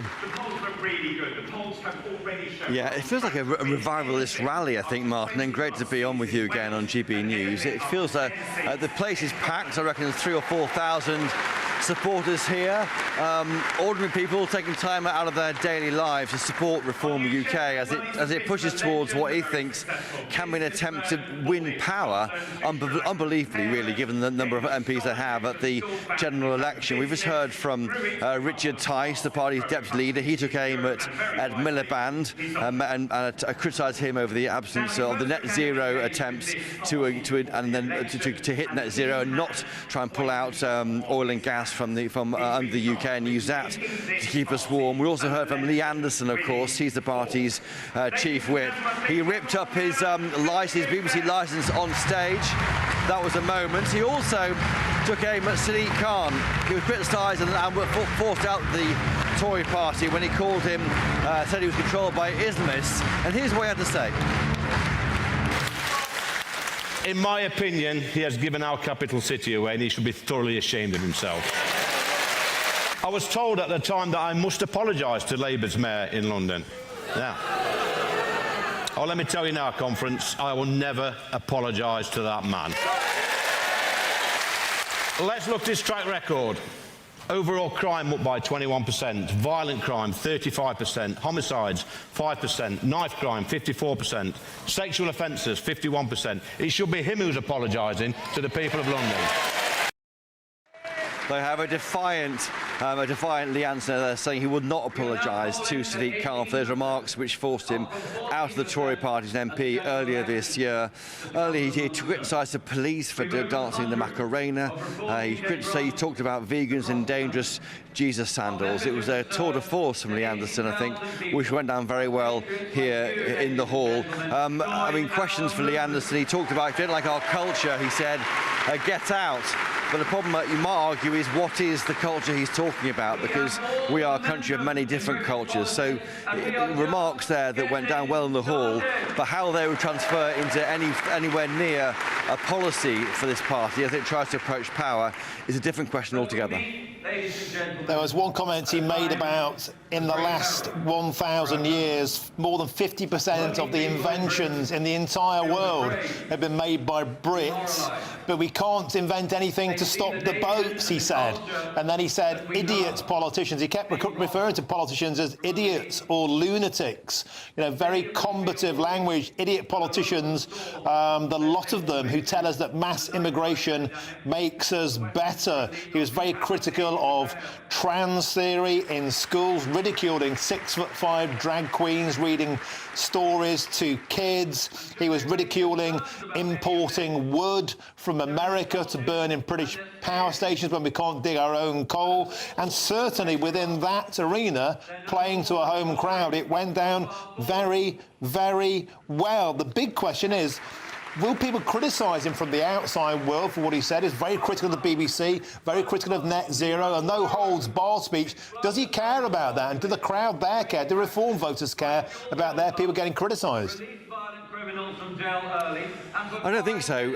I think that the best attack on the government, I think, was over the issue of the Drax power station. He was saying we're burning wood from trees felled in America, sent over here in diesel-guzzling ships and then burnt, and that somehow is good for net zero when we're not pulling out coal from underneath the UK and not allowing any more licences to be granted for oil and gas platforms in the North Sea. He said, why is this happening? And that got the biggest applause. But I think the problem, maybe a problem he's got when he tries to take this message away from this hall, which loves every word he says. When he tries to say, this isn't our culture, he says, I want my country back. Well, which country is he talking about? I mean, I think that's a problem. You can say these things in a hall and they might get a cheer, but making that into government policy is a different matter altogether. I think certainly on stopping the small boats, why can't we invent something to stop them, is something which many would have been cheering in the hall. But the problem is you encounter human rights laws and the like, and that is the problem that this government is facing, this party is facing, if it tries to get anywhere near power. And the party chairman, Zia Yousaf, is speaking behind you as we speak. Chris Hope. Lee Anderson also admitted that he said, friends, we have a real battle on our hands. You, the People's Army, are required. He went on to say the establishment absolutely hates us, but we're going nowhere. The big question is, can the atmosphere in that room, can the supporters in that room be translated into a credible ground army that's going to go out there? There's a long, long battle to get council seats, let alone winning the next general election. Can the oxygen in that amphitheatre be translated into action on the ground that's going to be credible enough to win? Well, that is a huge question. I mean, Martin, you were there at those Brexit Party rallies, which Nigel Farage did. He was like a revivalist preacher, high-fiving an enthusiastic congregation. This party, for me, is one which has had a sugar rush from that July election win when it won 5 MPs. But they are really a very, very new party, one still in its short pants, belly out of nappies. They've got to try and grow up into full adulthood in just 4 years. We'll be hearing from Nigel Farage very shortly. The guy behind us, Zia Yousaf, he's the party chairman. He has reformed the party's rule book, the constitution, so it means that the party members have a much greater say in how it's run. It's no longer a party controlled by Nigel Farage. It'll be a party where members can have a vote of no confidence in the leader, making it far more democratic, far more like Labour and the Tory parties. That's the basic plumbing this party needs to do to make sure it can happen. But whether they can go any further is definitely a very big question. But Chris, thank you very much for your insight. We'll cross back to you shortly for more reaction, especially after that Nigel Farage speech. And for more reaction, I'm joined now by the former leader of the Liberal Democrat Party, Sir Vince Cable. Sir Vince Cable, welcome to the show. Always a pleasure to have your company. So I don't know how much of these speeches you've overheard so far. It's certainly unorthodox by normal political standards. Lee Anderson spoke a short while ago. He was very critical of net zero. He called it lunacy. He called people who support it lunatics. He was saying what a load of rubbish it is, criticising people in sandals, vegans, mixing the language of a politician with the language of a working man's club. What's your take on this translating into actual political action? The Liberal Democrats got less votes than the Reform Party at the last election, and yet they returned 72 seats. How big a mountain do you think the Reform Party has to climb? Well, a massive one, and I don't think it will climb that mountain by adopting that kind of language and approach. I mean, I got to know Lee Anderson quite well in the last Parliament. He's a good guy to, have a chat with. I quite liked him, but the simple point is that Sadiq Khan in London is a Muslim, but he's not an Islamist. And a big politician would know how to step back from that kind of personal confrontation. And as for net zero, I mean, there is a very wide acceptance that global warming is a problem, and it has to be dealt with by coordinated policies, which net zero represents. And we know there is a fringe on the right of politics which disputes it. But if the Reform Party wants to expand its reach beyond its current membership, it's going to have to recognise that, you know, big issues of that kind. I mean, the coal mines were not closed down by, you know, liberal-minded people. Margaret Thatcher, for different reasons. She was also the first politician really to embrace and understand global warming and the need for action on it. And, you know, she is a major cult figure on the right of British politics. And to go way beyond that, I don't think there's much of a market for it, frankly. But there are definitely vacuums politically, particularly around immigration. In the Conservative Party, we had Robert Jenrick today saying British culture, particularly English culture, is being changed forever because of mass uncontrolled immigration. Yet the Conservative Party, well, they were in power for 14 years. They perhaps could have done something about it then, and they didn't. And that has created the opportunity for reform. And as far as net zero goes, the push towards making people, as they perceive oftentimes, to be colder, to be poorer, because they're paying more for their energy. There's no energy sovereignty. Again, that has created an opportunity for a party like Reform. So do you think the Liberal Democrats and the Conservatives and the Labour Party actually have created this monster? Well, if people are worried about energy sovereignty and self-sufficiency, and you know, there is an argument for that. I'm personally not in that space, but I understand the argument. You can have self-sufficiency in energy in the UK by developing the nuclear sector, which we're doing, and the renewable sector, and having a backup of gas, which we already do. So, you know, you don't need to pursue extreme policies to have a policy of energy security. And as for mass immigration, I'm a little older than you, but I remember the days of Enoch Powell. People were going on and on about how mass immigration was changing British society from the worst. What has happened is that British society has actually become a lot more tolerant and a lot more accepting, and have seen the positive side of diversity. I mean, I live in a diverse capital city in London. I think we're much the better for it. So, you know, there is a genuine concern about unauthorized immigration. You know, the small boats, they're not big numbers, but the fact that it suggests a lack of control or a lack of ability to manage the problem. But I don't think mass immigration as a theme is going to get the Reform Party into power. It's funny that you mentioned that diversity has made us stronger, it's made us better. Lee Anderson directly addressed that point in his speech, and he said, idiot politicians who say things like that, who say that mass immigration has made us better. He rolled out the facts that in the 1980s in Ashfield it was very, very easy to get a council house. You would get a choice of 3 council houses. Now there's a waiting list of 7,000. As for a diverse London, he went through a whole range of statistics about soaring knife crime, soaring violent crime, soaring rape, sexual offences, and that is unbelievable. That is irredeemably true. You know, we are going through a crime epidemic across Britain. Do you not concur, though, Sir Vince Cable, that the immigration experiment hasn't always been totally positive? But not always. Indeed, there are patches where integration has not gone well. But it's a long time since I was in Ashfield. I've been there a few times.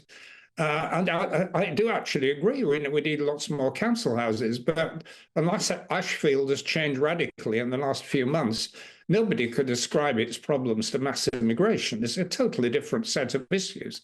It's a former industrial mining city which has declined. It's part of left behind Britain. And there's a really big challenge. But it's nothing to do with immigration, not in Ashfield. Of course, London is much more diverse. So I rather question your numbers about crime waves. I mean, in many parts of the country, crime levels are very, very low levels. And in any event, there is no correlation between immigration and crime. They're two totally different problems. Is that true? And we don't know. I mean, the fact of the matter is we don't know that because we don't get the data on that. Nigel Farage there, we can just see coming on our screen, he's getting ready to take the stage, Sir Vince Cable. But we've seen, for example, where the crime data is available in countries like Denmark, then there is a clear correlation between certain nations and soaring crime. But we don't get that crime data in Britain. We're not allowed it.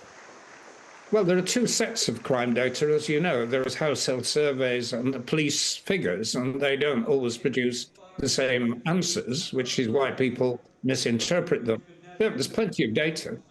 And there are certain kinds of crime which are endemic and are a problem. And burglary is one of them. And I worry about police levels and the need we have properly funded and expanded police forces. I'm all behind that.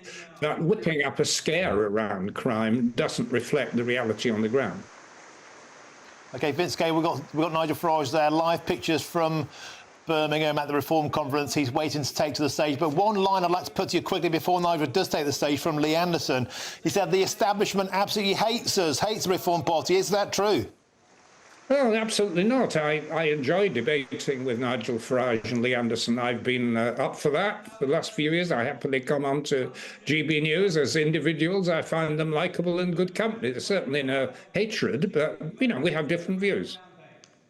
And the mainstream parties are scared of us, Lee Anderson said, and they should be, because we are coming for them. Do you think realistically that Reform can take to Downing Street? Their vision is bold, their ambition is clear. Is that feasible in your mind, or do you think the system is simply stacked against insurgent parties in too great a manner?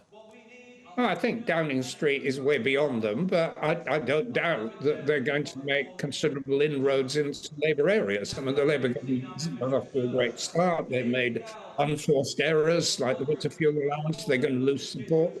Some of it will come to us. Some of it will go to Reform. I think in many ways we're not actually competing much with Reform. We're in a different political market. But nonetheless, we both have a chance to benefit from the missteps of the Labour government. And you think the Reform Party could learn from the Liberal Democrats in as far as the Liberal Democrats returned quite a lot fewer votes than Reform, but considerably more seats because, of course, you know where your vote is and you go for your voters in a more clear way. The Reform Party's approach seemed to be more blunderbuss. They were chucking the message out there without knowing where their votes were because they didn't have that data. But do you think next time round Reform will be a much more finely tuned proposition? They have a set of data from this general election. They know where their votes are. And in that respect, they surely will pick up more seats. Well, I noticed Richard Trice praising the Lib Dems for our campaigning techniques, but it requires more than campaigning techniques. I mean, what we did, and the reason why the Lib Dems have survived in the bad years, was we have a kind of guerrilla army, and it's been built up of people in local government who provided a solid base. I mean, they haven't actually won seats. They've run councils, run them well. We've got something to fall back on, and it takes years, decades, actually, to build up that kind of resilience. I don't doubt that Reform is going to make progress, but it's not going to be done in one leap, as they seem to imagine.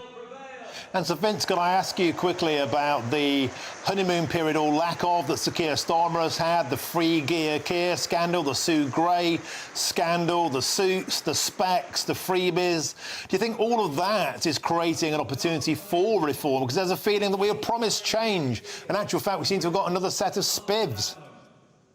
Well, it's creating opportunities for them and indeed for us. And it would be for the Conservatives if they weren't concerned with this sort of inward-looking leadership policy. But they've got off to a very bad start, which is unfortunate. And I think the winter fuel allowance was a particularly bad own goal. They didn't need to do it. It's a minimal amount of revenue, and they've antagonised livelihoods of people. And it's not a serious scandal, but the sort of whiff of people helping themselves to freebies, it's not a good signal. So I think unless Starmer gets a grip on this in the next couple of weeks at his party conference, they're going to be in serious trouble. And so, Vince, again, live pictures here. Nigel Farage just waiting to go on stage there at the Reform Party conference in Birmingham. But ahead of that, can I just pick your brains as a former party leader? Sir Keir Starmer made this very conscious decision on the winter fuel allowance. And we hear today there's a £10 billion gift in the form of loans being eased by the Bank of England. So there is fiscal leeway for the Labour Party to perhaps do a U-turn on that. Do you think they should do a U-turn on the winter fuel allowance? 10 million pensioners being made colder and poorer. Or do you think Sir Keir Starmer, ever the lawyer, black and white, he'll just stick with it?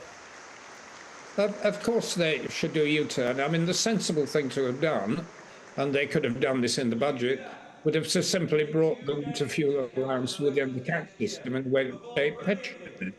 And high earners, and I'm one of them, a reasonably prosperous pensioner, would have had to pay a bit more. The vast majority of pensioners would have been protected, and hardly anybody would have noticed. I mean, it was just a very clumsy, badly judged move, and they've certainly got to reverse it.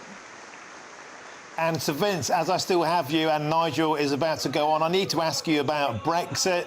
It's an issue that won't go away. At the Liberal Democrat Party conference earlier this week, Sir Ed Davey, very clear, very open about the fact it's the Liberal Democrats' plan to return to the European Union, to rejoin at some point, wants immediate open borders with all of the under-30s across the European bloc, to rejoin the single market.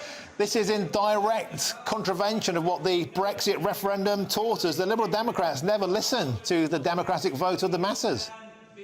So that's complete nonsense. The mobility scheme, which you're talking about, the youth mobility scheme, is something I spoke on at conference. It's limited in time. It does not involve free movements. It doesn't involve dependence. It's a means by which young people, British young people and European people, can have greater mobility for work, for education, to pay taxes, to pay tuition fees. It's all gain for us.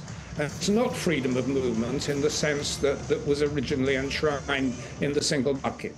Certainly Lib Dem want to reconnect with Europe. We're not talking about going back into the European Union. It's not feasible. The European Union doesn't want Britain anyway at this point in time. 10 years on, we may be in a different situation. Okay, so do you think, though, the big question is, we're just waiting for Nigel Farage to take to the stage, the music's going to blare out, the lights are going to flash any time soon, warning, flashing images are about to come your way. But Sir Vince Cable, do you think the Labour Party agrees with the Liberal Democrats' secret? They want to rejoin too. Well, the Labour Party has become virtually aligned with the Brexiteers. I mean, I thought actually Starmer was very, very weak when he went to Germany. The Germans made this very modest proposal for youth mobility and also for the revival of the Erasmus scheme to help young people. And he threw it back in their face. I mean, it was insulting. It was very badly judged politics. It's lost some of the friends we still have in Europe. So, I mean, the Labour Party are not going to do anything about the European Union. The Lib Dems would do to rebuild the bridges. I'm afraid that if you're thinking of Starmer in his old Remainer guise, I mean, he's long since left that behind. OK, well, it looks like Nigel Farage is now heading towards that stage. Looks like they're building up towards it. So, Vince Cable, you made a lot of these big speeches before. Were the butterflies be in your stomach now as you took to the arena? Yes, yes, clearly. I will listen with real interest. He's a brilliant speaker, good, strong political personality. But what he says will be important because it will indicate whether he's trying to reach out to a broader audience than the rather cult group that he's got at the moment. He has the potential to enlarge his base, and this speech will help determine whether he's going to do that. And may I ask you, Sir Vince Cable, how does it feel being a kind of warm-up act, almost a ringmaster for Nigel Farage about to take in? This is a turn for the bucks, isn't it, Sir Vince? Well, I think I'm past the stage of competing with him, but okay. No, I'm interested to hear what he has to say. And OK, Sir Vince Cable, thank you very much. Here comes Nigel Farage now. He's taken to the stage, to Vince Cable. Thank you very, very much for all of your input.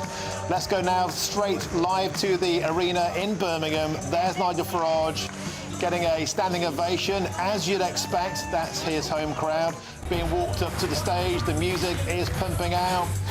Anybody who's been to a Reform conference before or a Brexit Party conference will be familiar with the sights.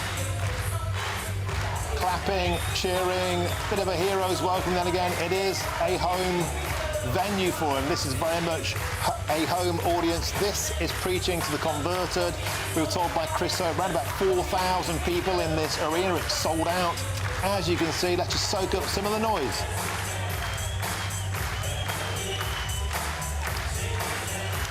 Previous occasions, of course, there have been sirens, there have been air raid sirens, music pumping out, and interestingly, one massive rally in the Brexit Party time back in 2019 of that fateful summer in the NEC at Birmingham. The music pumped out. I did a video of Nigel getting on stage. I at the time was a Brexit Party MEP. I put it out on social media, had 11 million hits, and the artists complained because they didn't want the music to be associated with the Brexit Party. We get that all the time in politics, the same with Donald Trump. And here's Nigel Farage now approaching the stage, taking the stairs up onto that stage. That Stuart, the photographer, follows him all around the world. Here's Nigel Farage taken to the stage in Birmingham, party leader. The flares go off, due to give his pitch to be the next Prime Minister of the United Kingdom. Here's Nigel Farage. Thank you very much.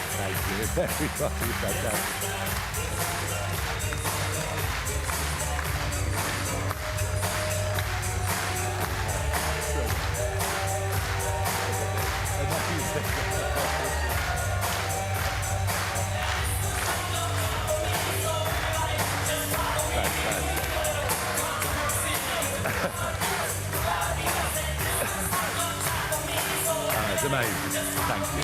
Thank you.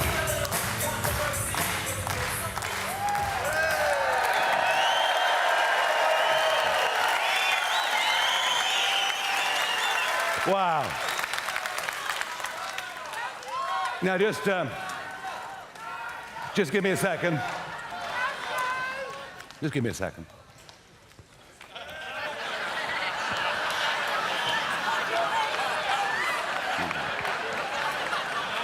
Do you like them?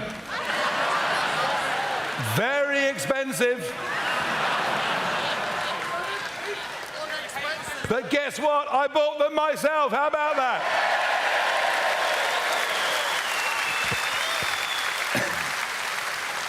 Wow. I got to tell you, the energy, the optimism, the enthusiasm that we've got in this room is not something that could be replicated by any other political party in this country. And indeed,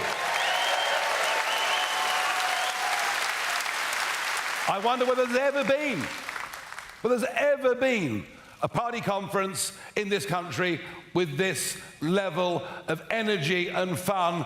Thank you so, so much, all of you, for coming along and supporting us. So it was the middle of May, end of May this year, and my life was going pretty well. I just had a big 60th birthday. I'm in not bad health, which is down to clean living.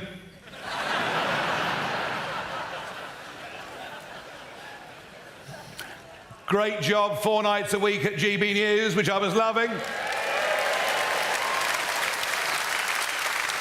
Just been voted News Presenter of the Year for the 2nd year in a row.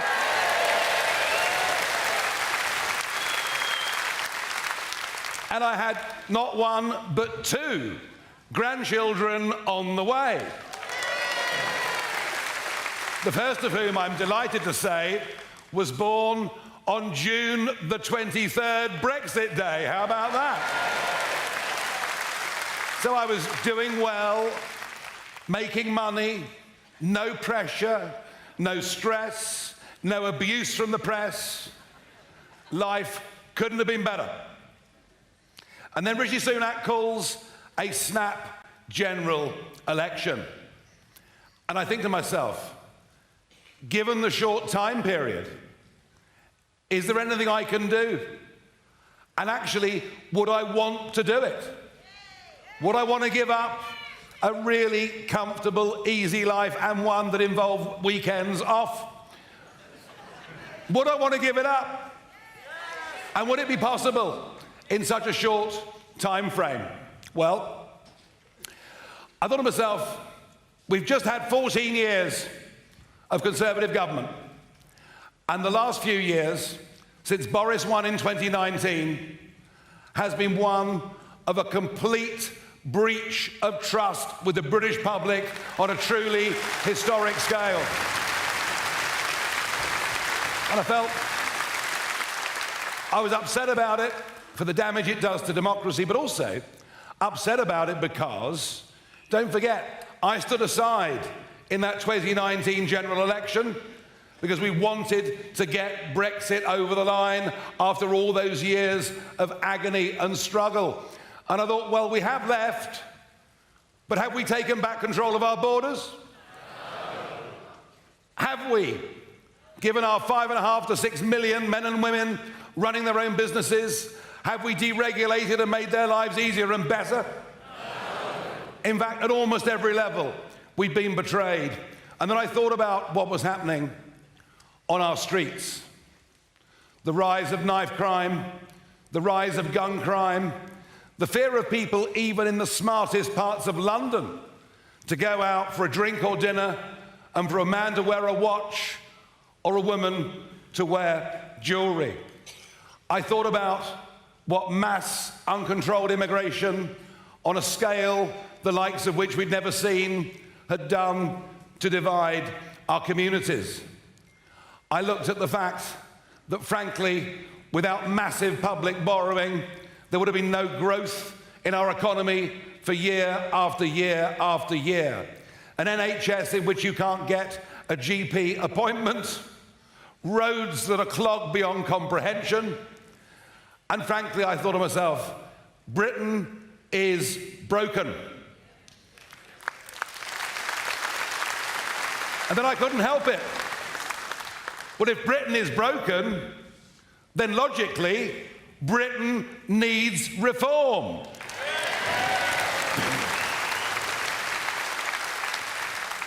So I was really in a terrible quandary as to what to do, genuinely.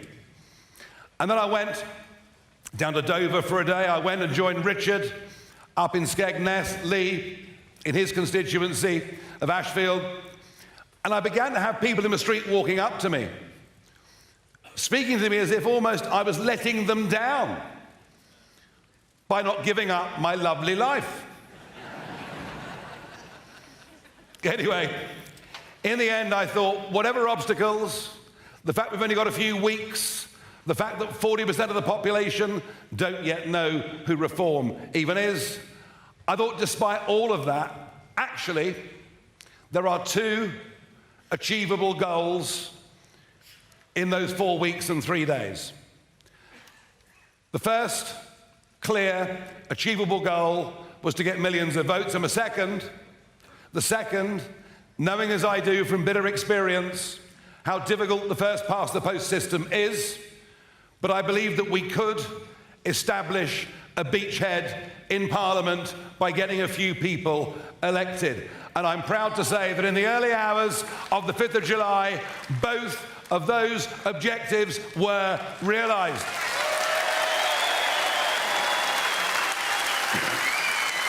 And that is,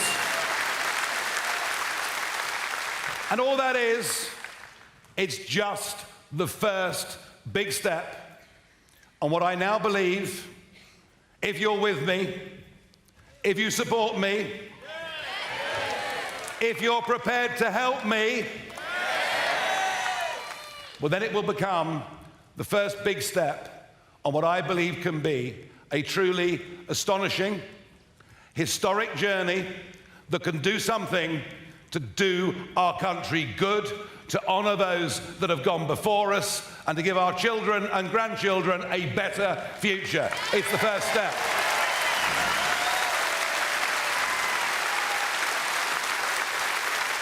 Now, we could have done better.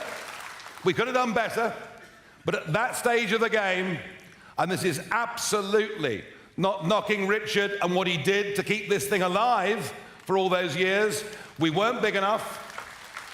Give Richard a round of applause. Go on.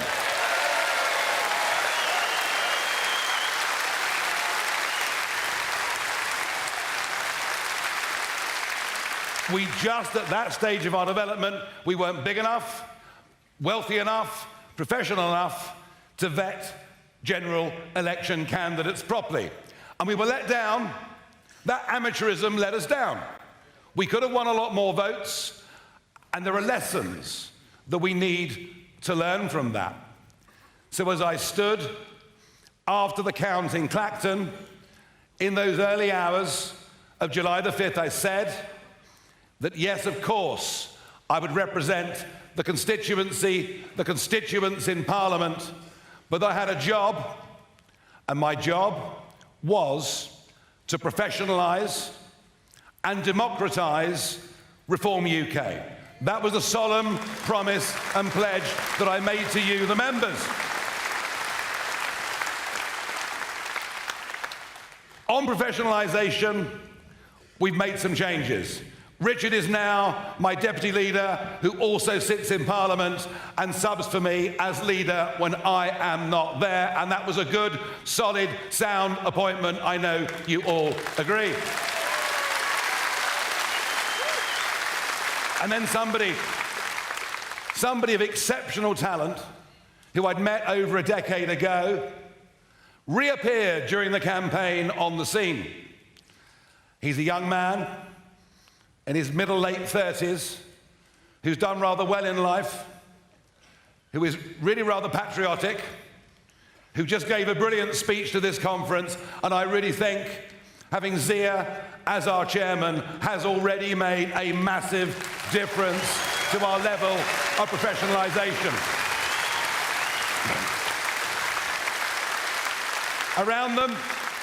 Around them are a small but very professional team. Just look at what they put on in this conference. Isn't it truly incredible? Isn't it beautifully done? And we're recruiting right now to get full-time regional managers and regional organisers. So I feel that my promise to professionalise the party is now on track. I also promise you that in future we will be vetting candidates rigorously at all levels. I promise you that. We haven't got time, we haven't got room for a few extremists to wreck the work of a party that now has 80,000 members and rising by hundreds every single day. Amazing. But it's on the democratisation of the party where perhaps I've been the most criticised, although, having said that, I'm quite used to being criticised with virtually everything. Any major, terrible event that happens in the country is clearly my fault. It's lucky I don't care, isn't it, really? They can write what they like. I don't care, because I know what I believe in.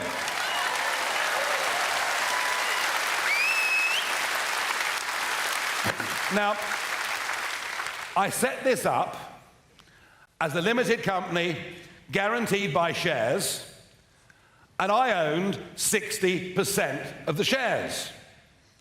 Now, I could make a joke and say that it led to streamlined decision-making, but I did it for two reasons. One, we had no time to get established, and it needed somebody of experience to make decisions, right or wrong, and that structure allowed me to do that. But secondly, I did it because new or nascent political parties are vulnerable to being hijacked by extremist groups and bad actors. And all the while I had control of it, that could never happen. That could never happen. Because we don't want extremists. We don't want bigots. We don't want people who think that way, because we represent the silent, decent majority of this great country that we live in.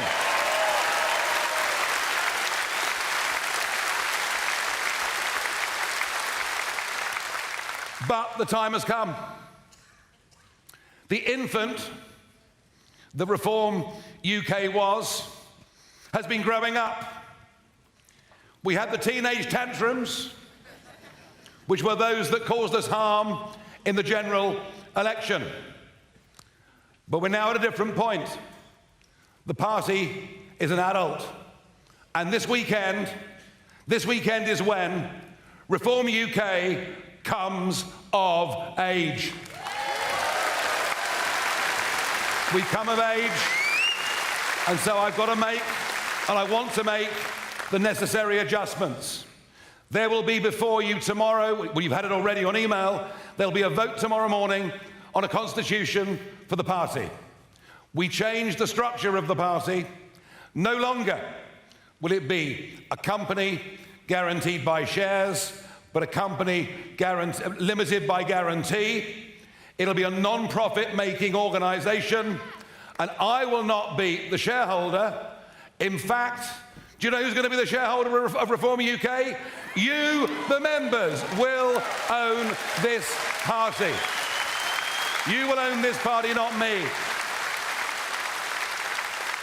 And we will have a board to manage the party with significant elected representation from the members.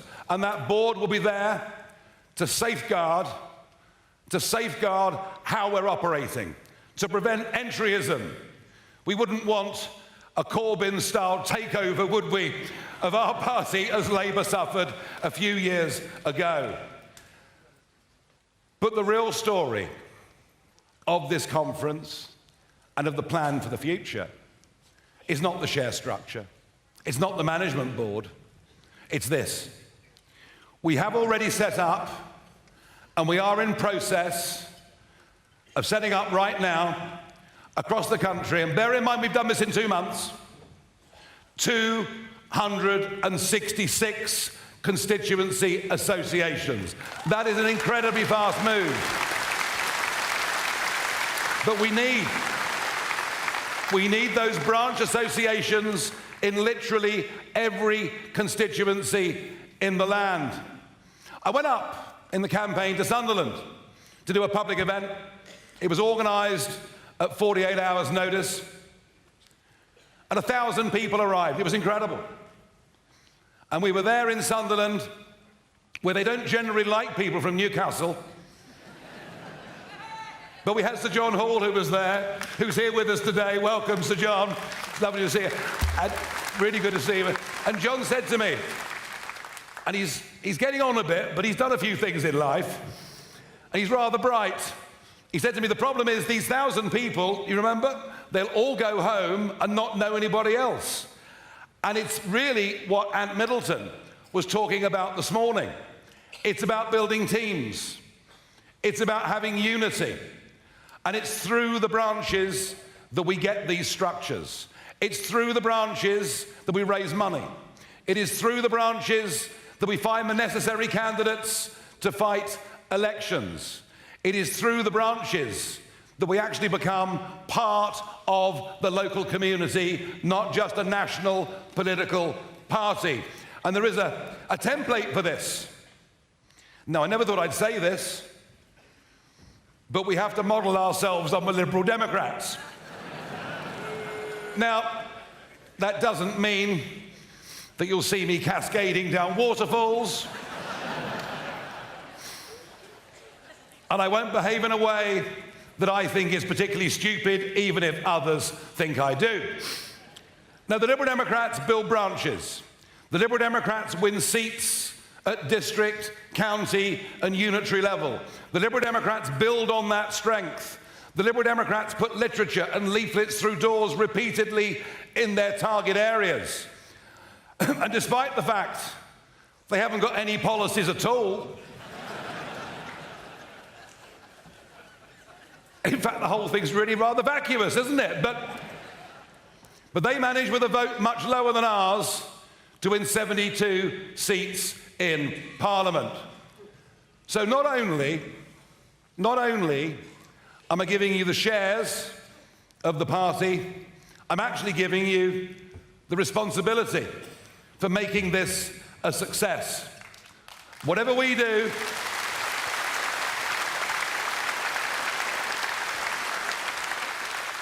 whatever I do, or Richard does, or Zia does, or the rest of the MPs do, whatever our management team do, whatever our social media guys do, that can only take us so far. We will not realise our dream unless the People's Army of supporters are organised, unless the People's Army of supporters are helped to professionalise, unless that people armies fight elections not just as a paper name on the ballot, but with the intention of winning as many seats as we can.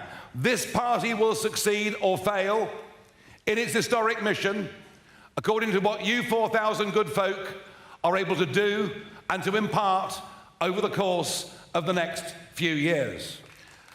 It's up to you. It really is up to you. Now, I'm used to being on impossible political journeys. I was told, Nigel, you're wasting your time. You're wasting your breath. Britain will never, ever leave the European Union. Well, it might have taken a long time, but you know what? We damn well did it against the entirety of the British establishment. And so, when Zia comes along as chairman and says, well, it's obvious, we're fighting to win the next general election. And people think, that Zia bloke, you know, I mean, he might have been all right in business, but he's lost his marbles. But I don't think there's ever been a time when there is greater disenchantment in the two big parties that have dominated our political life for the last 100 years. Labour have not won through love. So the opportunity is there, and that is why we must take the English county council elections next year, plus areas like Doncaster and areas like Thurrock, where the district councils are up. Our first big test of fire comes on the first Thursday in May next year. We're going to need over 2,000 candidates. We're going to need you organised behind them, helping them. I genuinely believe if we get next May right, we can produce a result that is truly astonishing. We can get hundreds and hundreds and hundreds of people elected to councils, to be given positions of responsibility, to make us part of the lives of folk living in their communities. The opportunity is enormous. So I ask you, are you going to help us in this historic mission? Thank you. And we'll go on. We'll go on the next year. Scotland, what a remarkable, well done for coming, thank you. I saw a couple of kilts earlier, I thought they must have come from there. The fact we're neck and neck in the polls with the Conservatives in Scotland already, the fact that a small team managed to field candidates who didn't embarrass us in every single one of those Scottish constituencies, there are opportunities there. In Wales, Wales will elect under the D'Hondt proportional representation system. It is it not, David, the most astonishing opportunity? And these are all our building blocks. These are all the big hurdles, I guess, that we have to get over. But if we succeed in 25, we build even bigger in 26, and we keep going, then I promise you, sky is the limit. Sky is the limit. And, you know, have a look at what we're up against. The journalists are obsessed with who is going to be the next Conservative leader. Who is the one I most want? Who is the one I least want? Well, from what I can work out, one of them is campaigning as a Liberal Democrat. One of them thinks that having worked in McDonald's for a week makes them working class. One of them appears to have had a Damascene conversion from being part of the establishment and the established view to suddenly saying things that many of us in this room would agree with, but lacks any discernible personality whatsoever, and would lead a party that is split down the middle anyway. And the last of the four has got the most inappropriate surname I've ever come across in my life. which indicates an IQ rather higher than I actually believe they have. And the truth is, I don't give a damn who the next leader of the Conservative Party is. I really don't. The point about them, it doesn't matter who leads them, the brand is bust. The brand is broken. People will not go back to them. They've let us down so badly. And as for Labour, I mean, goodness me. Have you ever known a new Prime Minister get off to a worse start than Keir Starmer? It's truly shocking. I mean, the message of things can only get worse is hardly inspiring, is it? And now we're living in a state, and you all know it, but they'll deny it in Westminster until the cows come home. We're living in a state with two-tier policing. We're living in a state with two-tier justice. We're living in a state that is led by two-tier care, and we've had enough already.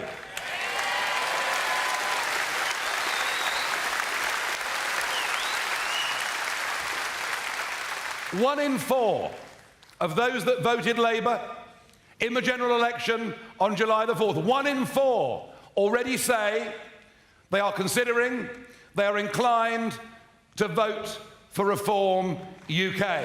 Already.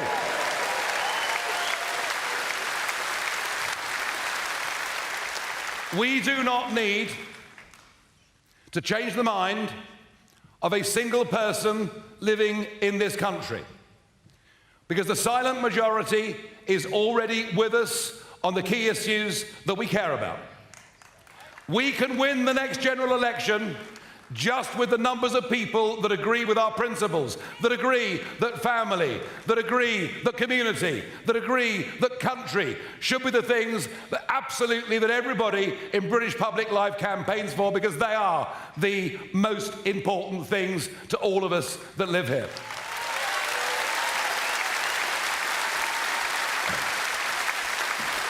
No. What we have to do is to be credible. What we have to do is to be on the ground everywhere. What we have to do is to show that we can bring success after success after success. If we do those things, we genuinely can. I never thought I'd say this, but I genuinely believe we can change the future of politics. We can change the future of our country. We can perhaps get back a little bit of pride in what it is to be British, what it is to respect our history, what it is to stand up for our values, what it is to understand the Judeo-Christian culture underpins everything we are, everything we've ever stood for, everything we believe. To end this madness that is going through corporate life, that is going through, in fact, most of the public sector. Which reminds me, there's a lady called Dame Alison Rose. Now, she was the head of NatWest Bank, but saw fit for her organisation not just to debank me, but to leak confidential information about me to her mates at the BBC. Well, of course, she was fired, and I was delighted, but she's now got a big new highly paid job. Isn't that good? She's gone to Mishcon de Reya, and she's in charge of equality, diversity, and inclusion. So given her track record, we wish Mishcon de Reya the very, very best of luck. But we believe in meritocracy. We believe that a society looks after its weak, but encourages everybody else to do the very best it can. And we don't care in this party. We don't care about skin colour. We don't care about orientation. We couldn't care less who you are. We care whether you share the values of this country. We care whether you obey the law. And we'll judge you on who you are. We'll judge you on who you are as a person. Isn't this what everybody wants? Is that what we're going to fight for? Can we succeed? Can we make history? Are you going to be part of it? Thank you very, very much indeed.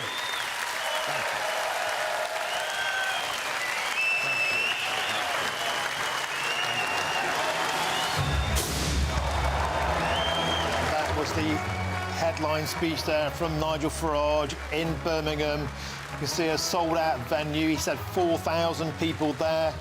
That was the keynote speech of Nigel Farage saying we can win the next general election. The fireworks going off, the pyrotechnics.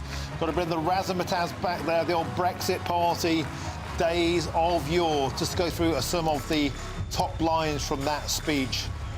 We don't want extremists and bigots, Nigel Farage said. He's referring back to what he called some amateurish mistakes of vetting at the last general election, but emphasising the party wasn't big enough, wasn't ready. But those mistakes won't happen again. Here come the trademark turquoise and white balloons raining down, looking every inch like a Rod Stewart gig. In fact, there's Nigel Farage popping those balloons back towards the punters. Go on, give one a boot, Nigel Farage. Moving on.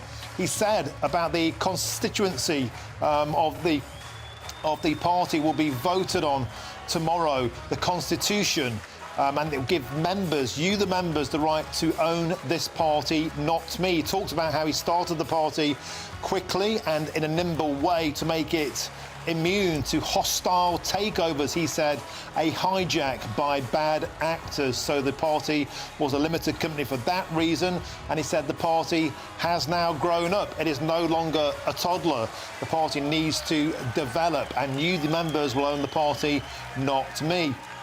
A line that really leapt out. He then said we have to model ourselves on the Liberal Democrats. Made a little joke about the fact, don't worry, I won't be getting on a water slide anytime soon. But he remarked upon the fact the Liberal Democrats, don't forget, achieved fewer votes than the Reform Party at the last general election, like 3.6 million as opposed to 4.1 million that the Reform Party achieved, saying that the party needs to set up branches, needs to test itself at local elections, need a branch structure to convert those votes into a targeted pattern of winning seats. Many people in politics, myself included, said in the aftermath of the general election that was a big problem for the Reform Party. Their approach was a blunderbuss to go out into the ether, but in actual fact they need to be more like a sniper to go where their vote is. That's what Ed Davey does. That's what the Liberal Democrats do so well. They know where their vote is, they get their vote out, they target their vote, they mobilise where they can win. And Nigel Farage acknowledged today that that needs to be done. Who would have thought he would ever say that the Reform Party should model itself on the Liberal Democrats? But he did. He then threw the gauntlet to the room, trying to mobilise the people in that audience to become party activists. And he said the big test is coming in May next year. He called it our first big test of fire is in May next year. And that, of course, is the council elections. He name-checked places like Thurrock, also saying it's up to you. He said if we get May right, and this is his direct quote, he said we can win hundreds and hundreds and hundreds of elected councillors all across Britain. And he said from that spring base, again echoing what Liberal Democrats have been doing for decades, start with the councils, start making decisions, start having influence at a council level, start knowing your vote, where your vote is, start being taken seriously, start to show people that you can actually make comprehensive and decent decisions. That gives you then the credibility to go towards a general election. This is the basics of politics, which a new party, of course, finds very, very difficult. Mr. Farage then went on to say, the sky is the limit. He said, if we get May right, the sky is the limit at the next general election. Very, very kind of outspoken, saying we can win the next general election. Of course, you'd expect Nigel Farage to talk a good fight, still a mountain to climb. He then talked about the Conservatives. And he was one by one critiquing the Conservative Party hopefuls. He said, "I don't give a damn who the next Tory leader is. The brand, beg your pardon, is bust. The brand is broken." He said all credibility of the Conservative Party, in his opinion, is shattered. They had 14 years in power where they failed to control the borders, failed to support small businesses, failed to underline the importance of British cultural values, the Judeo-Christian values, he pointed out. He said the Conservatives had their chance and they blew it. He called Boris Johnson's tenure an historic betrayal of historic proportions, he said earlier on, a complete breach of trust with the British public on a truly historic scale. Have we taken back control of our borders? No, at almost every level, we've been betrayed. He then went on to turn his chagrin towards London. He said, in London, men are scared to wear watches. Women are scared to wear jewellery. Talking about street crime. He then talks about how mass uncontrolled immigration had gone into that, concluding Britain is broken. So logically, Britain needs reform. He went through the Conservative Party candidates one by one, had a pop at Kemi Badenoch saying she did one shift in McDonald's. It suddenly makes her working class. He said there's one candidate whose surname belies the fact they don't actually have as high an IQ as they think they have. Mr. James Cleverly, I would suspect, is his target there.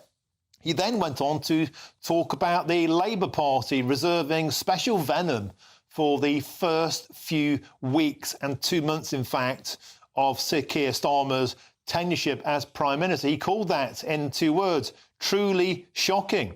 He said, and then he said, we live in a state with two-tier policing. We live in a state with two-tier justice, two-tier Keir, and we've had enough already. And he then went on to say that a quarter of Labour voters, according to Reform's research, are already considering flipping to Reform, and all they've got to do is show that they are just like them. Now, it's an electric speech, and let's go back to that arena and rejoin our political editor, Chris Hope, who's there for us now. Chris, just been running through some of the key lines to the GB News audience. You were there. Tell us about the atmosphere in the room and the aftermath from the crowd. Well, it's full of pyrotechnics. We saw some sparklers going off. We saw balloons come down, streamers launched over our heads. A real feeling of an evangelistic rally, I think. They loved it in the crowd. You might expect that 4,000 or 3,000 people there. It felt full. It felt energised. At the end there, Nigel Farage was speaking without any notes at all. I thought the key point from him was at the end, I thought. He said that we don't care about your skin colour, your orientation. What we do care about is if you share the values of this country and we judge you as a person. I think that is meant to reach out to people who don't know about Reform, maybe are worried about Reform. Is it a far-right party? Is it a racist party? That's Nigel Farage there saying, if you believe in Britain, we're on your side. And that's what the crowd really warmed to at the very end. But with me now is the guy behind all this, it's Zia Yousaf. He's the Reform UK Party chairman. Zia, the first bit's over, the party's tonight. How's it gone for you? Well, what an extraordinary day. We've had a sequence of brilliant speeches. I think our MPs, the 5 parliamentarians that Reform have in the House of Commons, standing up for hard-working British people, standing up for British values and celebrating them, as you said, offering real solutions to the challenges that this country have, delivered extraordinary speeches, absolutely remarkable speeches. Nigel's address, as you said, no notes. There's nobody else like him in British politics. He is the most formidable politician in Britain of our lifetimes. And what that means, he is our weapon. He is our most formidable weapon as we chart a course to win the next general election. Well, on that point, he gets the crowd going and he talks a big game. But what does this stuff actually mean? He talks about, Lee Anderson talked about getting our country back.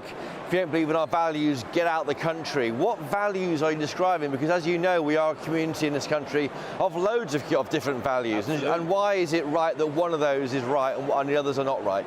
Well, firstly, because this is the United Kingdom, this is Britain. And therefore, what we're saying is, look, This is the most welcoming country, I think, in the world, as someone who was born and raised here. Of course. Has travelled all over the world. But ultimately, diversity cannot unite us. You know, I built and ran a company. I understand diversity can be a good thing. And Reform already has people of lots of different faiths, lots of different backgrounds within it. But diversity cannot unite us. The only thing that can unite us is a shared belief in a set of values. And you ask what values those are. Well, those are some of the things I talked about in my speech.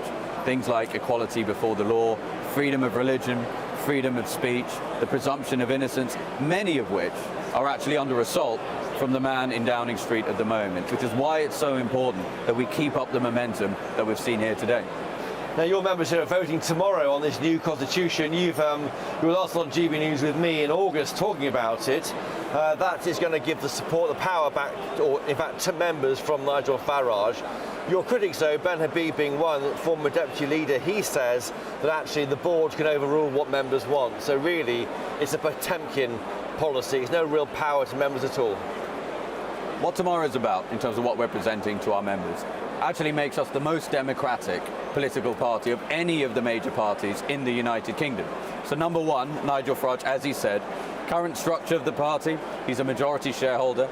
It's a company limited by shares. That made sense for the purposes of getting us to where we are. Now, for the next phase of this journey, going from 14%, well, we're now at 18% support in the polls, getting to 32, 33%, winning the next general election, electing Nigel as our Prime Minister, that requires us, as he said, to come of age, to grow up. And so what we're saying is this is now going to be a company limited by guarantee. It's going to be owned by the members as a not-for-profit and governed by our constitution. And our members are going to be empowered both locally with local branches to choose a chair, to choose a secretary, choose a treasurer, choose a candidate, important at all levels. And then they're also going to be empowered to input on policy, and they're going to be empowered, of course, in the long-distance future, after Nigel has served hopefully several terms as Prime Minister, to choose the next leader. The boldness is extraordinary. You're saying several terms of Prime Minister. How many terms so you'll be re-elected again for all of the 2030s? I mean, it's a long way. We've got to focus. Well, look, we've got to focus on winning the next general election. If we don't do that, who knows whether there's going to be a country left to save. But no one's ever done it from you have 5 MPs to 326 MPs, which gives a majority in the Commons. It's never happened before. I mean, Farage himself says it's once in a century. I mean, it's like never happened before. It's not even that. It's once in 1,000 years. This is a great news channel. How many weeks go by? Not a week goes by before something extraordinary happens, including and especially in politics, that hasn't happened before. And by the way, Nigel Farage, one of the reasons he is so formidable is everything you just said could have been described about leaving the European Union. He succeeded in that. He took on the banks. He succeeded in that. As he says, nothing that he has done ever made sense to the cynics. He did say it takes time. And can you do that in 5 years, or are we really talking, if it gets anywhere, a 20-year plan? We're clear-eyed about the challenge. It's going to be extraordinarily difficult. Look at the enthusiasm and the support we already have, and you can see that here. We're a start-up party that won 4.1 million votes. And look, your point about the seats, and having 5, albeit extraordinary MPs, the Lib Dems have 14 times more seats than us, despite winning 500,000 fewer votes. And if you look at the betting markets, already Reform are at 8-1 to win the most seats in the next general election. Really? The Lib Dems are at 100-1, despite having 14 times as many seats. So no, look, betting markets could be wrong, but the reality is they can see something's happening. They can see that our chances of winning the next election at 8-1. By the way, those are the exact same odds that 8-1 were the odds that Lee Anderson had to win his seat when the snap election was called. And what happened then? Not only did he win, he expanded his majority. I've got to ask you, are you happy when Lee Anderson says things like, if you didn't like our culture, get out? That language could be grabbed by the far right, let's call them that. That's not Reform UK, but the far right could leap on that and use that, to target communities. I mean, is that a language you're happy with? I'm a good friend of Lee's. Lee's a lovely man, and what Lee is saying there, so if somebody chooses to misinterpret what he's saying, we can't be held responsible for that. What Lee says is, if somebody comes to this country and wants to share our values, wants to embrace our values, as he said, importantly, he said, play by our rules. This is Britain, this is the United Kingdom. then there's no reason for them to be here. If you come to this country wanting to subvert it, if you come to this country and you don't want to contribute, then if you keep welcoming those sorts of people, then the culture and the country and civic society starts to break down. So that's what Lee's saying. I totally agree with him, and that's why it's so important that we win the next election. Just finally, what are the staging posts for reform so we can judge your success? How many councillors do you want to have in May's elections? How many Assembly members in the Senate? How many MSPs in Scotland? What are you looking at? Well, look, the elections coming up in May, as Nigel said, these are extraordinarily important for us. We have enough time between now and then to start building something of a meaningful ground campaign.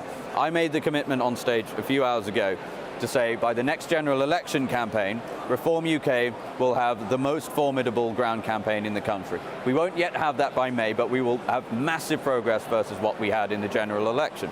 So we think, as Nigel said, we can win hundreds and hundreds of seats. If we do that, then we think we can follow that up the year after, both in Scotland and in the Senate in Wales, with huge, huge progress. In terms of the exact numbers, we're still working on exactly what the target is going to be, but it will be hundreds of seats that we believe we can win next year. And do you worry, though, that there is enthusiasm here. It feels exciting for your members. Is it a sugar rush, though, in a sense that it can't carry on? I mean, how do you make it carry on?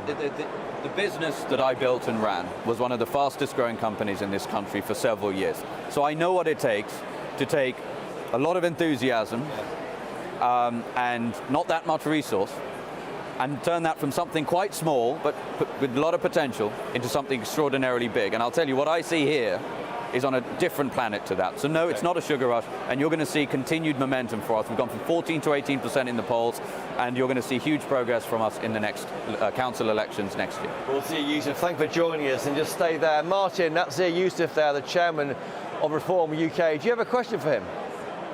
Yes, I do. 8-1 is a decent-sized odd. Of course, miracles do happen in the world, but can miracles happen in politics? It would be a truly astonishing feat for a party like Reform to lead the country. Does Mr. Youssef believe in miracles? The question there for Martin is, do you believe in miracles? And 8-1 are the odds to win in 2029. Is it realistic? 8-1 were what the bookmakers had Lee Anderson to win his seat when the snap election was called by Rishi Sunak. So the fact that not only happened, but Lee actually expanded his majority. He was one of 2 red wall MPs to win, and then to expand his majority. So absolutely, not only could it happen, it can happen. And that, look, you use the word miracle. We're clear-eyed about what the challenge that we have at our hands, but all of the underlying factors that have given rise to Nigel coming out of retirement, all the underlying factors that have given rise to Reform surging now to 18% in the polls, up at 16 seats in the latest polls coming out of Scotland, all of those are not only not going to get better, they're going to get demonstrably and rapidly worse under this Labour government. The British people are sick and tired of it, and we are knocking on an open door.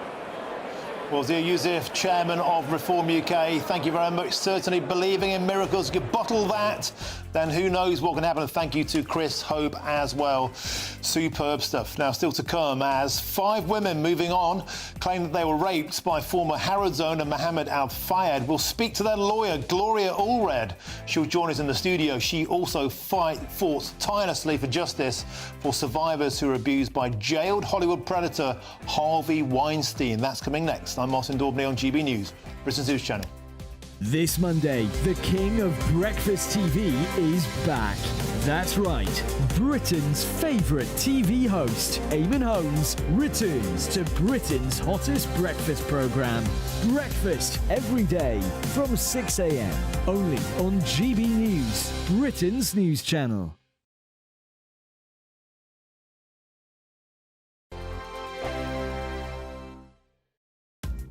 Are the newspapers getting you down? My wife didn't divorce me that month. Struggling to separate the wheat from the chaff? I know that it's a bit of a circus at the best of times. Well, don't worry, Headliners has got you covered. We'll take the burden of reading the day's news, and if we get depressed, who cares? It's an occupational hazard, frankly. That's Headliners on GB News from 11 p.m. till midnight, and the following morning, 5 till 6 a.m. on GB News, the comedy channel. Nah, just kidding. Britain's news channel. GB News Breakfast, every day from 6 a.m. Luke Douglas Hugh is a plogger. It's the act of jogging and picking up litter at the same time. Oh, I thought it had something to do with cycling, but I was thinking of recycling. You better explain what the term is. Plogging originates really as an expression from Sweden, from someone called Erik Alström, who combined the two words of plocka uppa in Swedish and jogging, so plogging. And what does plog uppa mean? Picking up. Oh, I see. Oh, I see. Oh, right. Yeah. Oh, all right. Do you take a bag with you or something and you pick up rubbish? There you go. Absolutely, yeah. In terms of being a jogger, how do you combine the two? Because joggers wouldn't want to keep up the pace, Yeah, they wouldn't don't want to you? keep stopping to pick stuff up, would they? I'm the coastline runner. I run Yes. the coast collecting plastic pollution. Which mainly. coast? Well, I've done the whole of the East Coast, from Lowestoft to Leith. Wow. And then cut across from Edinburgh to Glasgow on the Grand Union Canal. Yeah. A few years ago, someone said, Luke, don't get all grand and stuff. You're not the coastline runner, you're just a plogger. And I thought, hang on a minute, what's that? And I looked into it, and I realised that that's what I was doing. Do you do it entirely on your own, or do you do it in groups? I do it.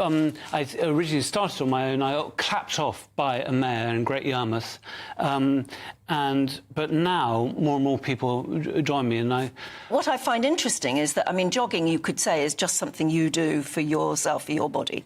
But what you're doing is something extra. I mean, you're making a difference. Do you think you make much of a difference?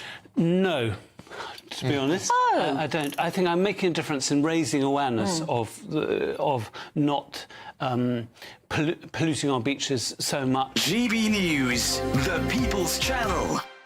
The Britain I grew up was the most peaceful, gentle society that has ever existed. That has been destroyed. Opinion polls show immigration is the #1 concern to the British public.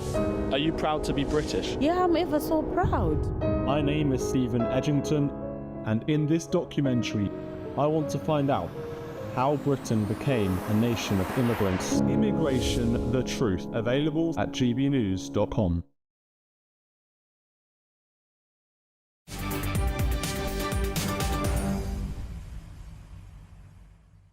Welcome back. It's 5:24. I'm Martin Daubney on GB News. Wow, what a show we've had so far. Nigel Farage has just given a speech at the Reform UK Party conference. Let's remind ourselves a little bit about what happened. Because new or nascent political parties are vulnerable to being hijacked by extremist groups and bad actors. And all the while I had control of it, that could never happen. That could never happen. Because we don't want extremists. We don't want bigots. We don't want people who think that way, because we represent the silent, decent majority of this great country that we live in. Well, went down very, very well in the auditorium there amongst the party faithful, preaching to the converted perhaps. And let's get the thoughts now of the former Labour Party MP, Stephen Pound. Stephen Pound, don't know how much you heard about that speech there from Nigel Farage, but he said we don't want extremists and bigots. He said he doesn't give a damn who the next leader of the Conservative Party is. He said the Labour Party have been truly shocking. And then Zia Youssef, the chairman, said, I believe in miracles at 8-1 to win the biggest amount of seats of the next general election. He says the Reform Party can win the next general election. What's your take about this afternoon's events there in Birmingham?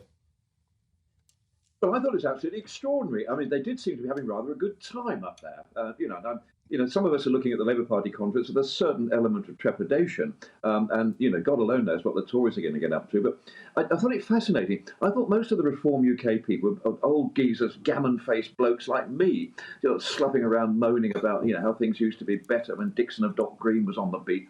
But there seemed to be a whole load of young people there. Amazing. But the interesting thing from Farage's speech, the thing that I took from it, was a full-blooded, full-fat assault on the Labour Party. Basically, he's tucked up the Tories, he's done his job there, and he's now coming for us, he's gunning for us. And when he talked about Keir Starmer having, you know, the worst 11 weeks, you know, any Prime Minister, you know, he wasn't a million miles from the truth. I mean, in defence, I'd say it's quite good that, you know, we get the horrors out of the way in the first few weeks, and then we can concentrate 4.5 years. But Farage showed, yet again, he has this extraordinary ability to connect with people at a degree that very, very few other politicians or even other actors or musicians or whoever can do.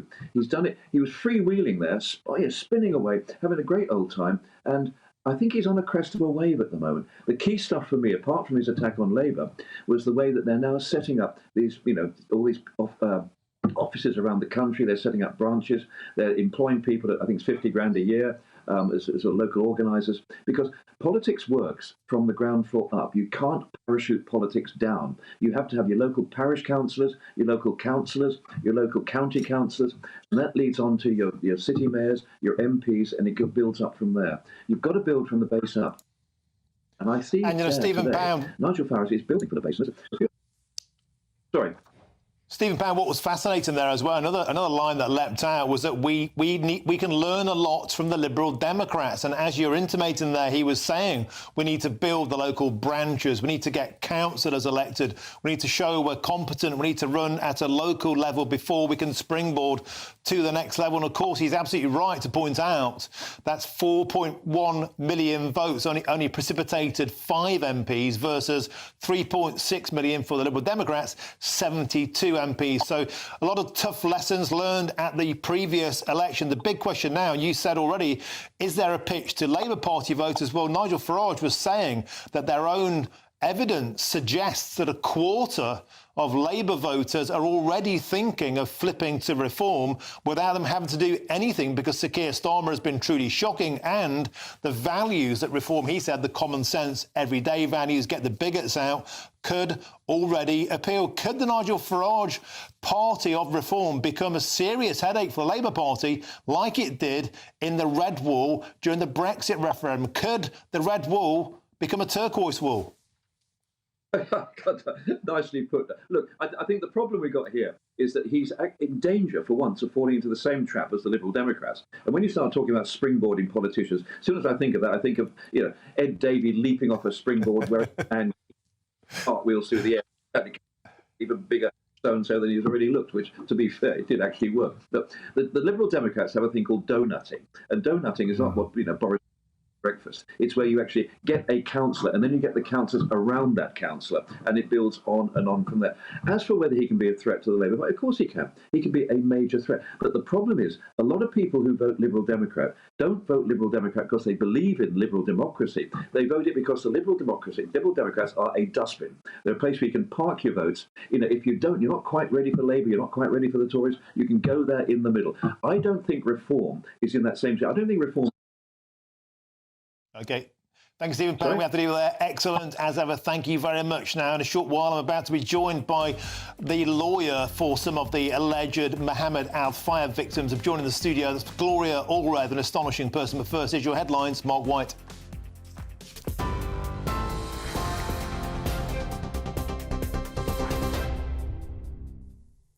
At 5:30, the latest headlines from the GB News Centre.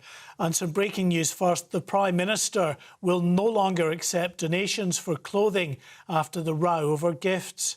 Chancellor Rachel Reeves and Deputy Prime Minister Angela Rayner have also announced they will take the same approach moving forward.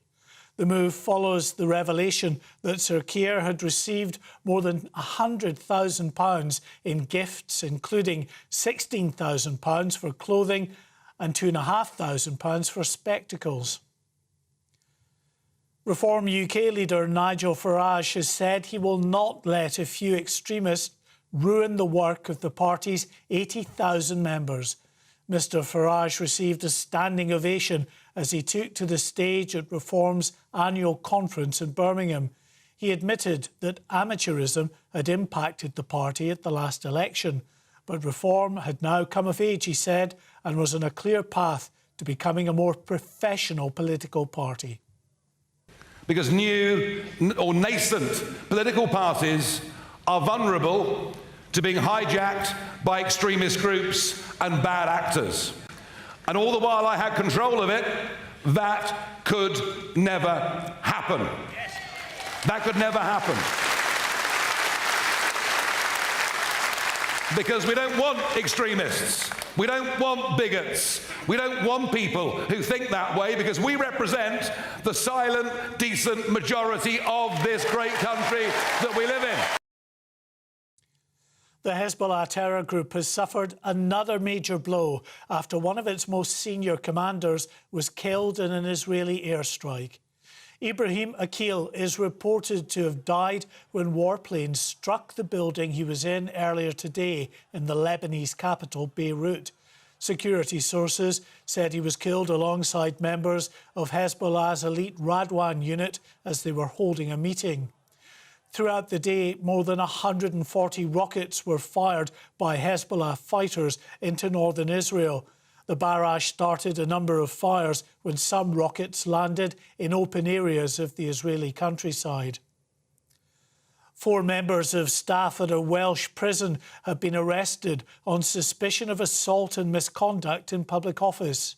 South Wales Police arrested the 4, who all work at HMP Park in Bridgend, following a series of incidents at the prison. The police have not said what the incidents relate to, but 13 inmates are known to have died at the G4S run jail this year.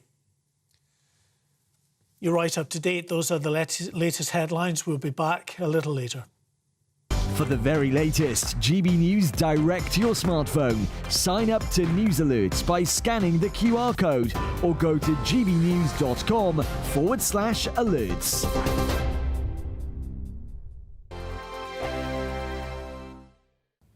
Afternoon, welcome to your latest weather update from the Met Office here on GB News. Much of the UK having a fine Friday, but we've already seen some thunderstorms and 1 or 2 more to come across the south this afternoon. We do have a Met Office yellow warning in place. Not everywhere in the warning area will see a downpour, but where they occur, large hailstones, lots of lightning could cause some issues. They tend to fade as we go through this evening, but more could rumble into parts of the south during the early hours. A bit of drizzle is possible on some eastern coasts, but generally the weather's dry across the north, with clearer skies in the northwest, allowing temperatures to dip actually close to freezing in some rural spots. We have another Met Office yellow warning in place for Saturday as further thunderstorms develop. Again, hit and miss nature of the storms means that not everywhere in this warning area will catch a downpour, but where they occur tomorrow, they could cause some problems. Meanwhile, further north, the weather's much calmer, but still quite grey and drab on some of these North Sea coasts. Western Scotland, yes, it starts chilly, but here, the lion's share of the sunshine once more during Saturday. By and large, a fine day across Northern Ireland too. For England and Wales, there will be sunny spells, but there will also be these heavy showers. Parts of the Midlands, Wales, southern England in particular. Again, lots of lightning, large hailstones possible, a lot of spray and surface water on the roads. But it won't rain all day, and some places may dodge the downpours altogether. And in the sunshine, quite warm here again, temperatures into the mid-20s, perhaps much cooler on some of these North Sea coasts where it stays drab with that breeze coming in. But quite warm again in western Scotland by day, quite cool again to start Sunday, but yet again here, another fine day.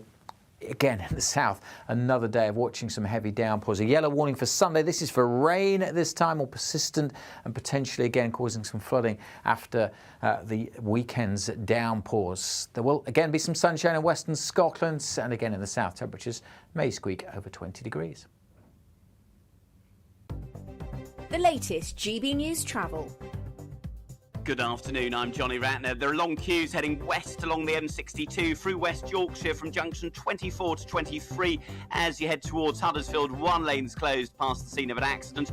Moving into Cheshire on the southbound carriageway of the M6, one lane's closed off from junction 19 to 18 just south of Nuts. Those emergency repair works are underway after a lorry caught fire yesterday. And just south of Nottingham at Clifton, the A453 Remembrance Way, that's still closed. Recovery work is underway following a collision. And the M11 in Essex partly blocked southbound at junction 6 towards London, towards the M25 by an obstruction on the M25 on the Hertfordshire stretch. The inside lane closed off clockwise 24 to 25 towards the A10 following an accident, and further round on the Surrey stretch really slow clockwise just past the A3 in the roadworks. A car broke down. That's the latest. You can stay up to date throughout the day by visiting our website gbnews.com.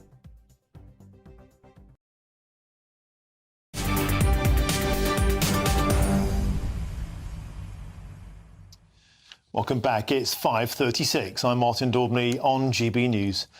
Sleazebag, predator and a monster without a compass. Now, those are just some of the ways that former Harrods boss Mohammed Al-Fayed has been described by the dozens of women who have now accused him of sexually assaulting them when he ran the world-famous department store Harrods.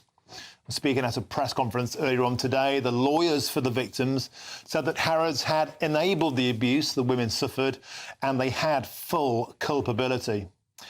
Well, let's discuss this now further with the US attorney Gloria Allred, who is representing 5 women who claim that they were raped by the former Harrods owner. I'm delighted to say that Gloria joins me in the studio. Thank you very much for joining us. Thank you for inviting me.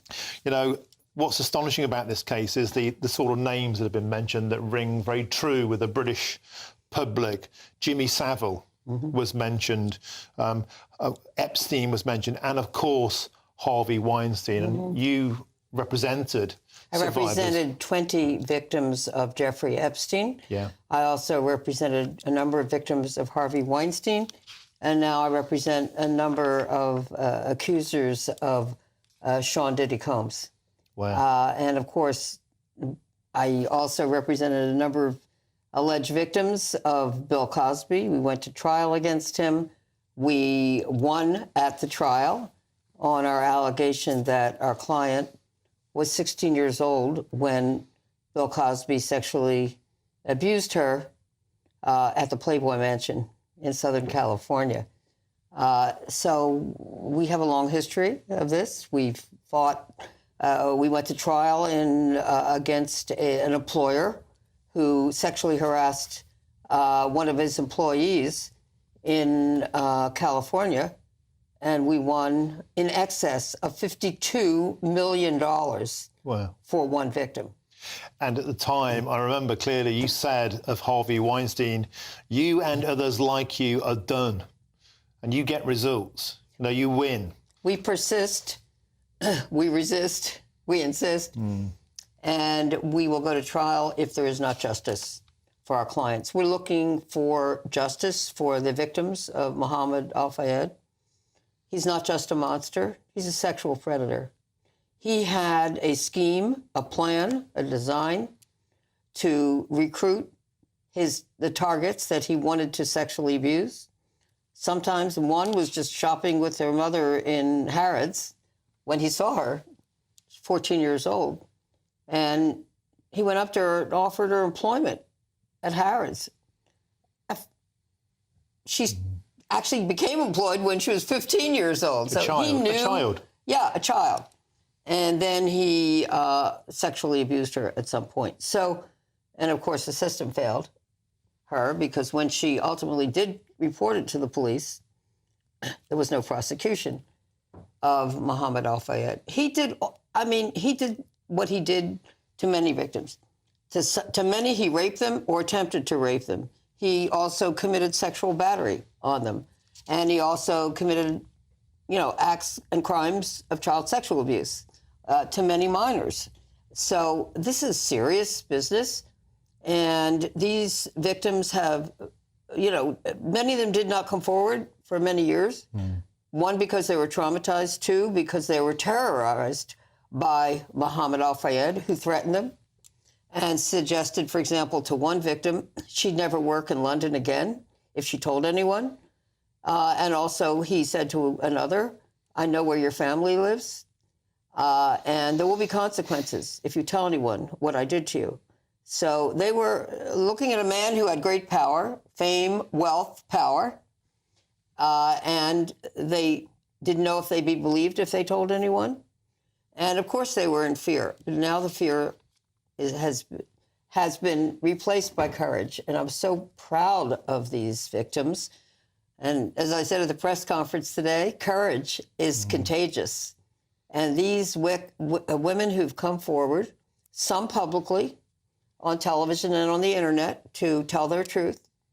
Some still want their privacy, but they know they can find out what their rights are in the confidential, safe place of communication with a barrister.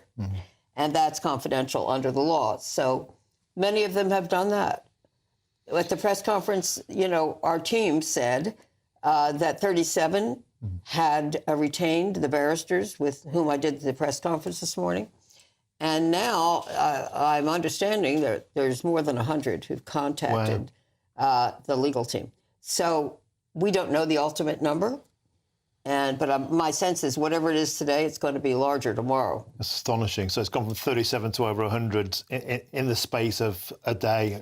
What he did to some of them, and they were employees, okay? The idea that he required many of the women he targeted to have to take as a condition of employment a physical exam by one of the doctors for Harrods. And the physical exam was not just, let's know your health history. It was, you're going to have a gynecological exam. You're going to have a pap smear. You're going to have a test for sexually transmitted diseases. Why? And then the doctor allegedly conveyed that private examination information, like did they have any sexually transmitted diseases or not, to Mohammed Al-Fayed. Why did he want it? He wanted it because he was planning to sexually assault them, abuse them, rape them, and he wanted to be sure that he didn't get any sexually transmitted diseases. What an invasion of privacy for a woman to have to undergo that to get or keep a job. Absolutely wrong. And Gloria, some of this detail is just almost too much to comprehend. Of course, Mr. Al-Fayed passed away, died last year, aged 94. What does justice look like? What does an outcome look like for these incredible, courageous, now over 100 survivors? What does victory look like? Well, of course, Mohammed Al-Fayed, in a sense, bragged that he would never have to take responsibility for any of this. Like Jimmy Savile. And never did. But now, his reputation, which he really valued when he was alive, is tarnished with the truth coming out. And they are speaking truth to power. And they are speaking truth to the new owners of Harrods, who purchased it in 2010. And I am glad that the new owners said at the end of the documentary, the BBC documentary yesterday about all of this sexual abuse, that Harrods failed them, because they did. And they, they want to acknowledge that, and they want to help the victims. You asked, well, what does justice look like? Civil justice for this matter, if we're successful, if the team is successful, means monetary compensation for the victims. And they deserve it, because many of them had to pay out of pocket for a medical doctor or for a therapist or more. And sometimes they suffered lost wages because they were fired because they would not go along with the sexual abuse. And sometimes, by the way, he used violence against them. When they resisted and said no, he forced them anyway into the bed and forced them to do, sexual acts that they didn't want to do. Let's keep it short. He raped them. Was some of this abuse happening on the premises in the store? And with that in mind, is that why the enabling of this on those premises means it's now a Harrods problem? Yes, we think it's never too late to do the right thing. And, they seem to suggest in their statement that they weren't aware of what was happening with the prior owner, Mohammed Al-Fayed, and at the time when they purchased it. That's the implication that I got for reading their statement. Look, in the documentary, we see someone who was employed at Harrods saying everybody knew. The employees knew. It wasn't a secret. They could see the women suddenly working, had been working in the store at a lower level job. Suddenly they're working in the chairman's office where he could have easier access. Some of them saw, some of the security people, the women having to go into his home, into his apartment, into Park Lane. Some of them saw him requiring that they go to Paris with him. And some of the abuse allegedly happened at the Ritz and also at the home that he purchased there, formerly the home owned by the Duke of Windsor and his wife. And he abused them in other locations. So a lot of people knew what was happening, why the women were coming out of his office crying, looking disheveled in their clothes, very upset. The women afraid to tell anybody. It turns out he was tapping the phones that they were using, and they knew it in his office. Many of them were speaking in code because they were afraid to just speak, and they were being surveilled. One of them indicated that she had been surveilled because they were following her to see if she had a boyfriend. He didn't want them to have any boyfriends. I mean, what he did was just absolutely outrageous. And Harrods and many of the employees there enabled him, supported him, participated in recruiting the women and, warning them. So all I can say is nobody should have to suffer a workplace like that. This was an employment situation. Nobody should have to suffer sexual harassment, rape, or threats in their place of employment. Many of these women needed the job in order to pay their rent, in order to pay their telephone bills, in order to support themselves. And so they were in a very vulnerable position, and he chose them because he knew they were vulnerable. Many of them young, they didn't know what their rights were. They lived in fear. Gloria Allred, we have to leave it there. It's an astonishing tale. Thank you so much for standing up for these courageous women. I suspect in you, they've got the best person possible on their side. Well, thank you. I'm there to support the team, provide whatever expertise I can provide and support the victims on their journey to justice, which is long overdue, and I'm so proud of them. Thank you very much, and thanks for joining us on GBNews. Thank you. Thank you very, very much, and the very, very best of luck. Wow. So coming up on the 80th anniversary of the historic Operation Market Garden, that forever changed the course of World War II, will be live from the historic battlefields of Arnhem. I'm Martin Daubney on GB News, Britain's news channel.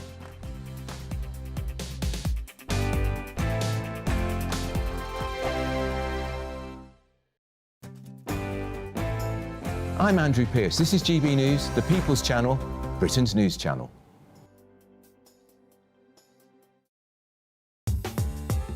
I'm Christopher Hope. From pop stars to politicians, I'll interview anybody in a pub who's got a political opinion. Join me every Friday on Spotify, Apple Podcasts, YouTube or gbnews.com, or wherever you get your podcasts. This is GB News, the People's Channel.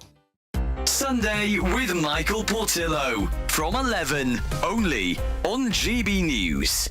Club Classique, previously known as Méthode Club Classique, is South Africa's answer to the famous French fizz. They basically have to be made in South Africa and also by the traditional method. So it's exactly the same method as champagne, but is it made in a different place. So they can't call it champagne because it's not made in Champagne, but it's very similar. And on the other hand, in Prosecco, it all happens in a sort of great vat. Yes, yes. Which is why Prosecco tastes different from other sparkling wines. Prosecco will taste much more fruity because you don't have the thing called lees aging. Insert the wine with brioche, biscuity, toasty flavours and aromas, which makes it much more complex. Here we've got a thing called Journey's End. Yes. And would you like to tell us, I've said that people didn't want to splash out on champers. They might want to go the Cap Classique route. Yes. What would they be saving? How much might that cost in a shop? So this one here will cost you about £17. So it is considerably, I guess, better value for money than champagne. But I'd also comment that it's probably a good deal cheaper than English sparkling wine, which is interesting. Yes, that is correct. Now, this second one is called Kleiner Salsa. It is, yes. And you told me this is a little more expensive than the first one. It is. What what price were we talking about here? About 20. About 20. Yes. Not vastly more. No. Are we going to taste £3 worth of improvement? Oh, and by the way, it went so beautifully with the cheese, just as you advised. Are South African sparkling wines, Cup Classique, are they pretty well available in English wine shops, British wine shops? They are, yes. You can find them in all of the supermarkets. Growing Beck, and that's on offer at the moment, actually. That's $11.99 from Waitrose, which is exceptional value. That is insane. Yes, it is. And you can also, so I bought with me today, so this is a Pinot Noir only, so that's a rosé sparkling. GB News, the People's Channel. Join me, Nana Akwe, for an informative, interactive news programme with a difference. It's fun. No, he didn't say that, Dave. I'm so surprised. I think there's an element of truth to that. Join me from 3 p.m. every weekend, only on GB News, Britain's news channel. I'm Bev Turner. Thank you for joining us on GB News, the People's Channel, Britain's news channel.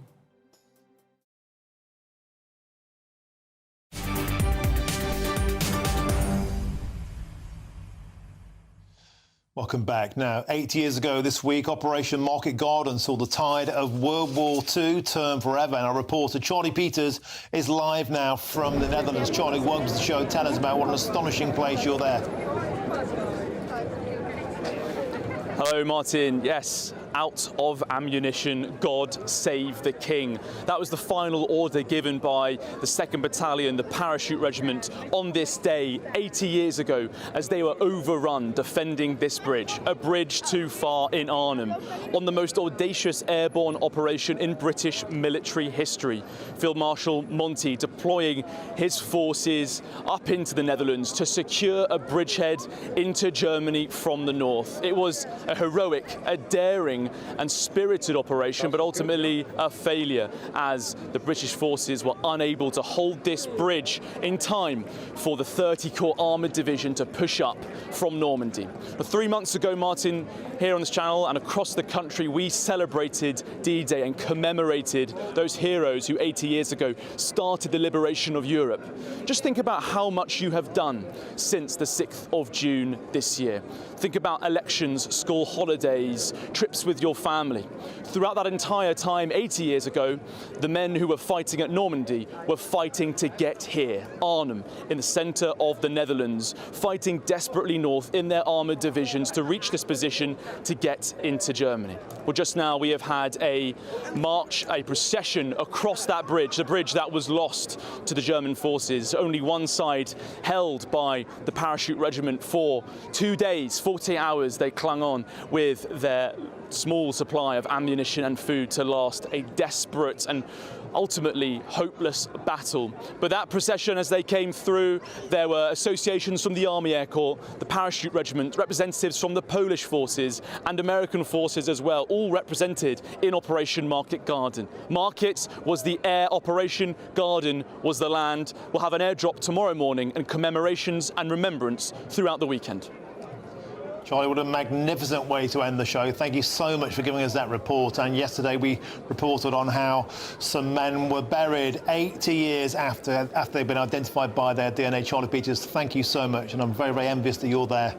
And that's all from me for now. The Jubes & Co. is up next. I'll be back on your screens next week, every day from 3 in the afternoon. We've had an astonishing day today at the Reform Party conference. Much more on that, I'm sure, from Michelle Juby live next. Now it's time for your weather. Here's Alex Deacon.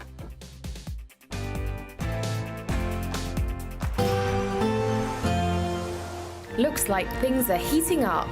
Boxed boilers, sponsors of weather on GB News.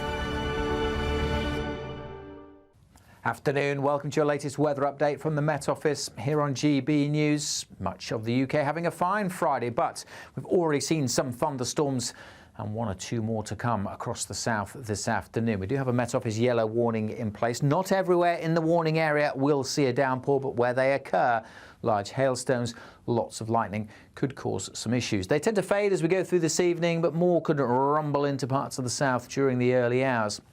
A bit of drizzle is possible on some eastern coasts, but generally the weather's dry across the north, with clearer skies in the northwest, allowing temperatures to dip actually close to freezing in some rural spots. We have another Met Office yellow warning in place for Saturday as further thunderstorms develop. Again, hit and miss nature of the storms means that not everywhere in this warning area will catch a downpour, but where they occur tomorrow, they could cause some problems. Meanwhile, further north, the weather's much calmer, but still quite grey and drab on some of these North Sea coasts. Western Scotland, yes, it starts chilly, but here, the lion's share of the sunshine once more during Saturday. By and large, a fine day across Northern Ireland too.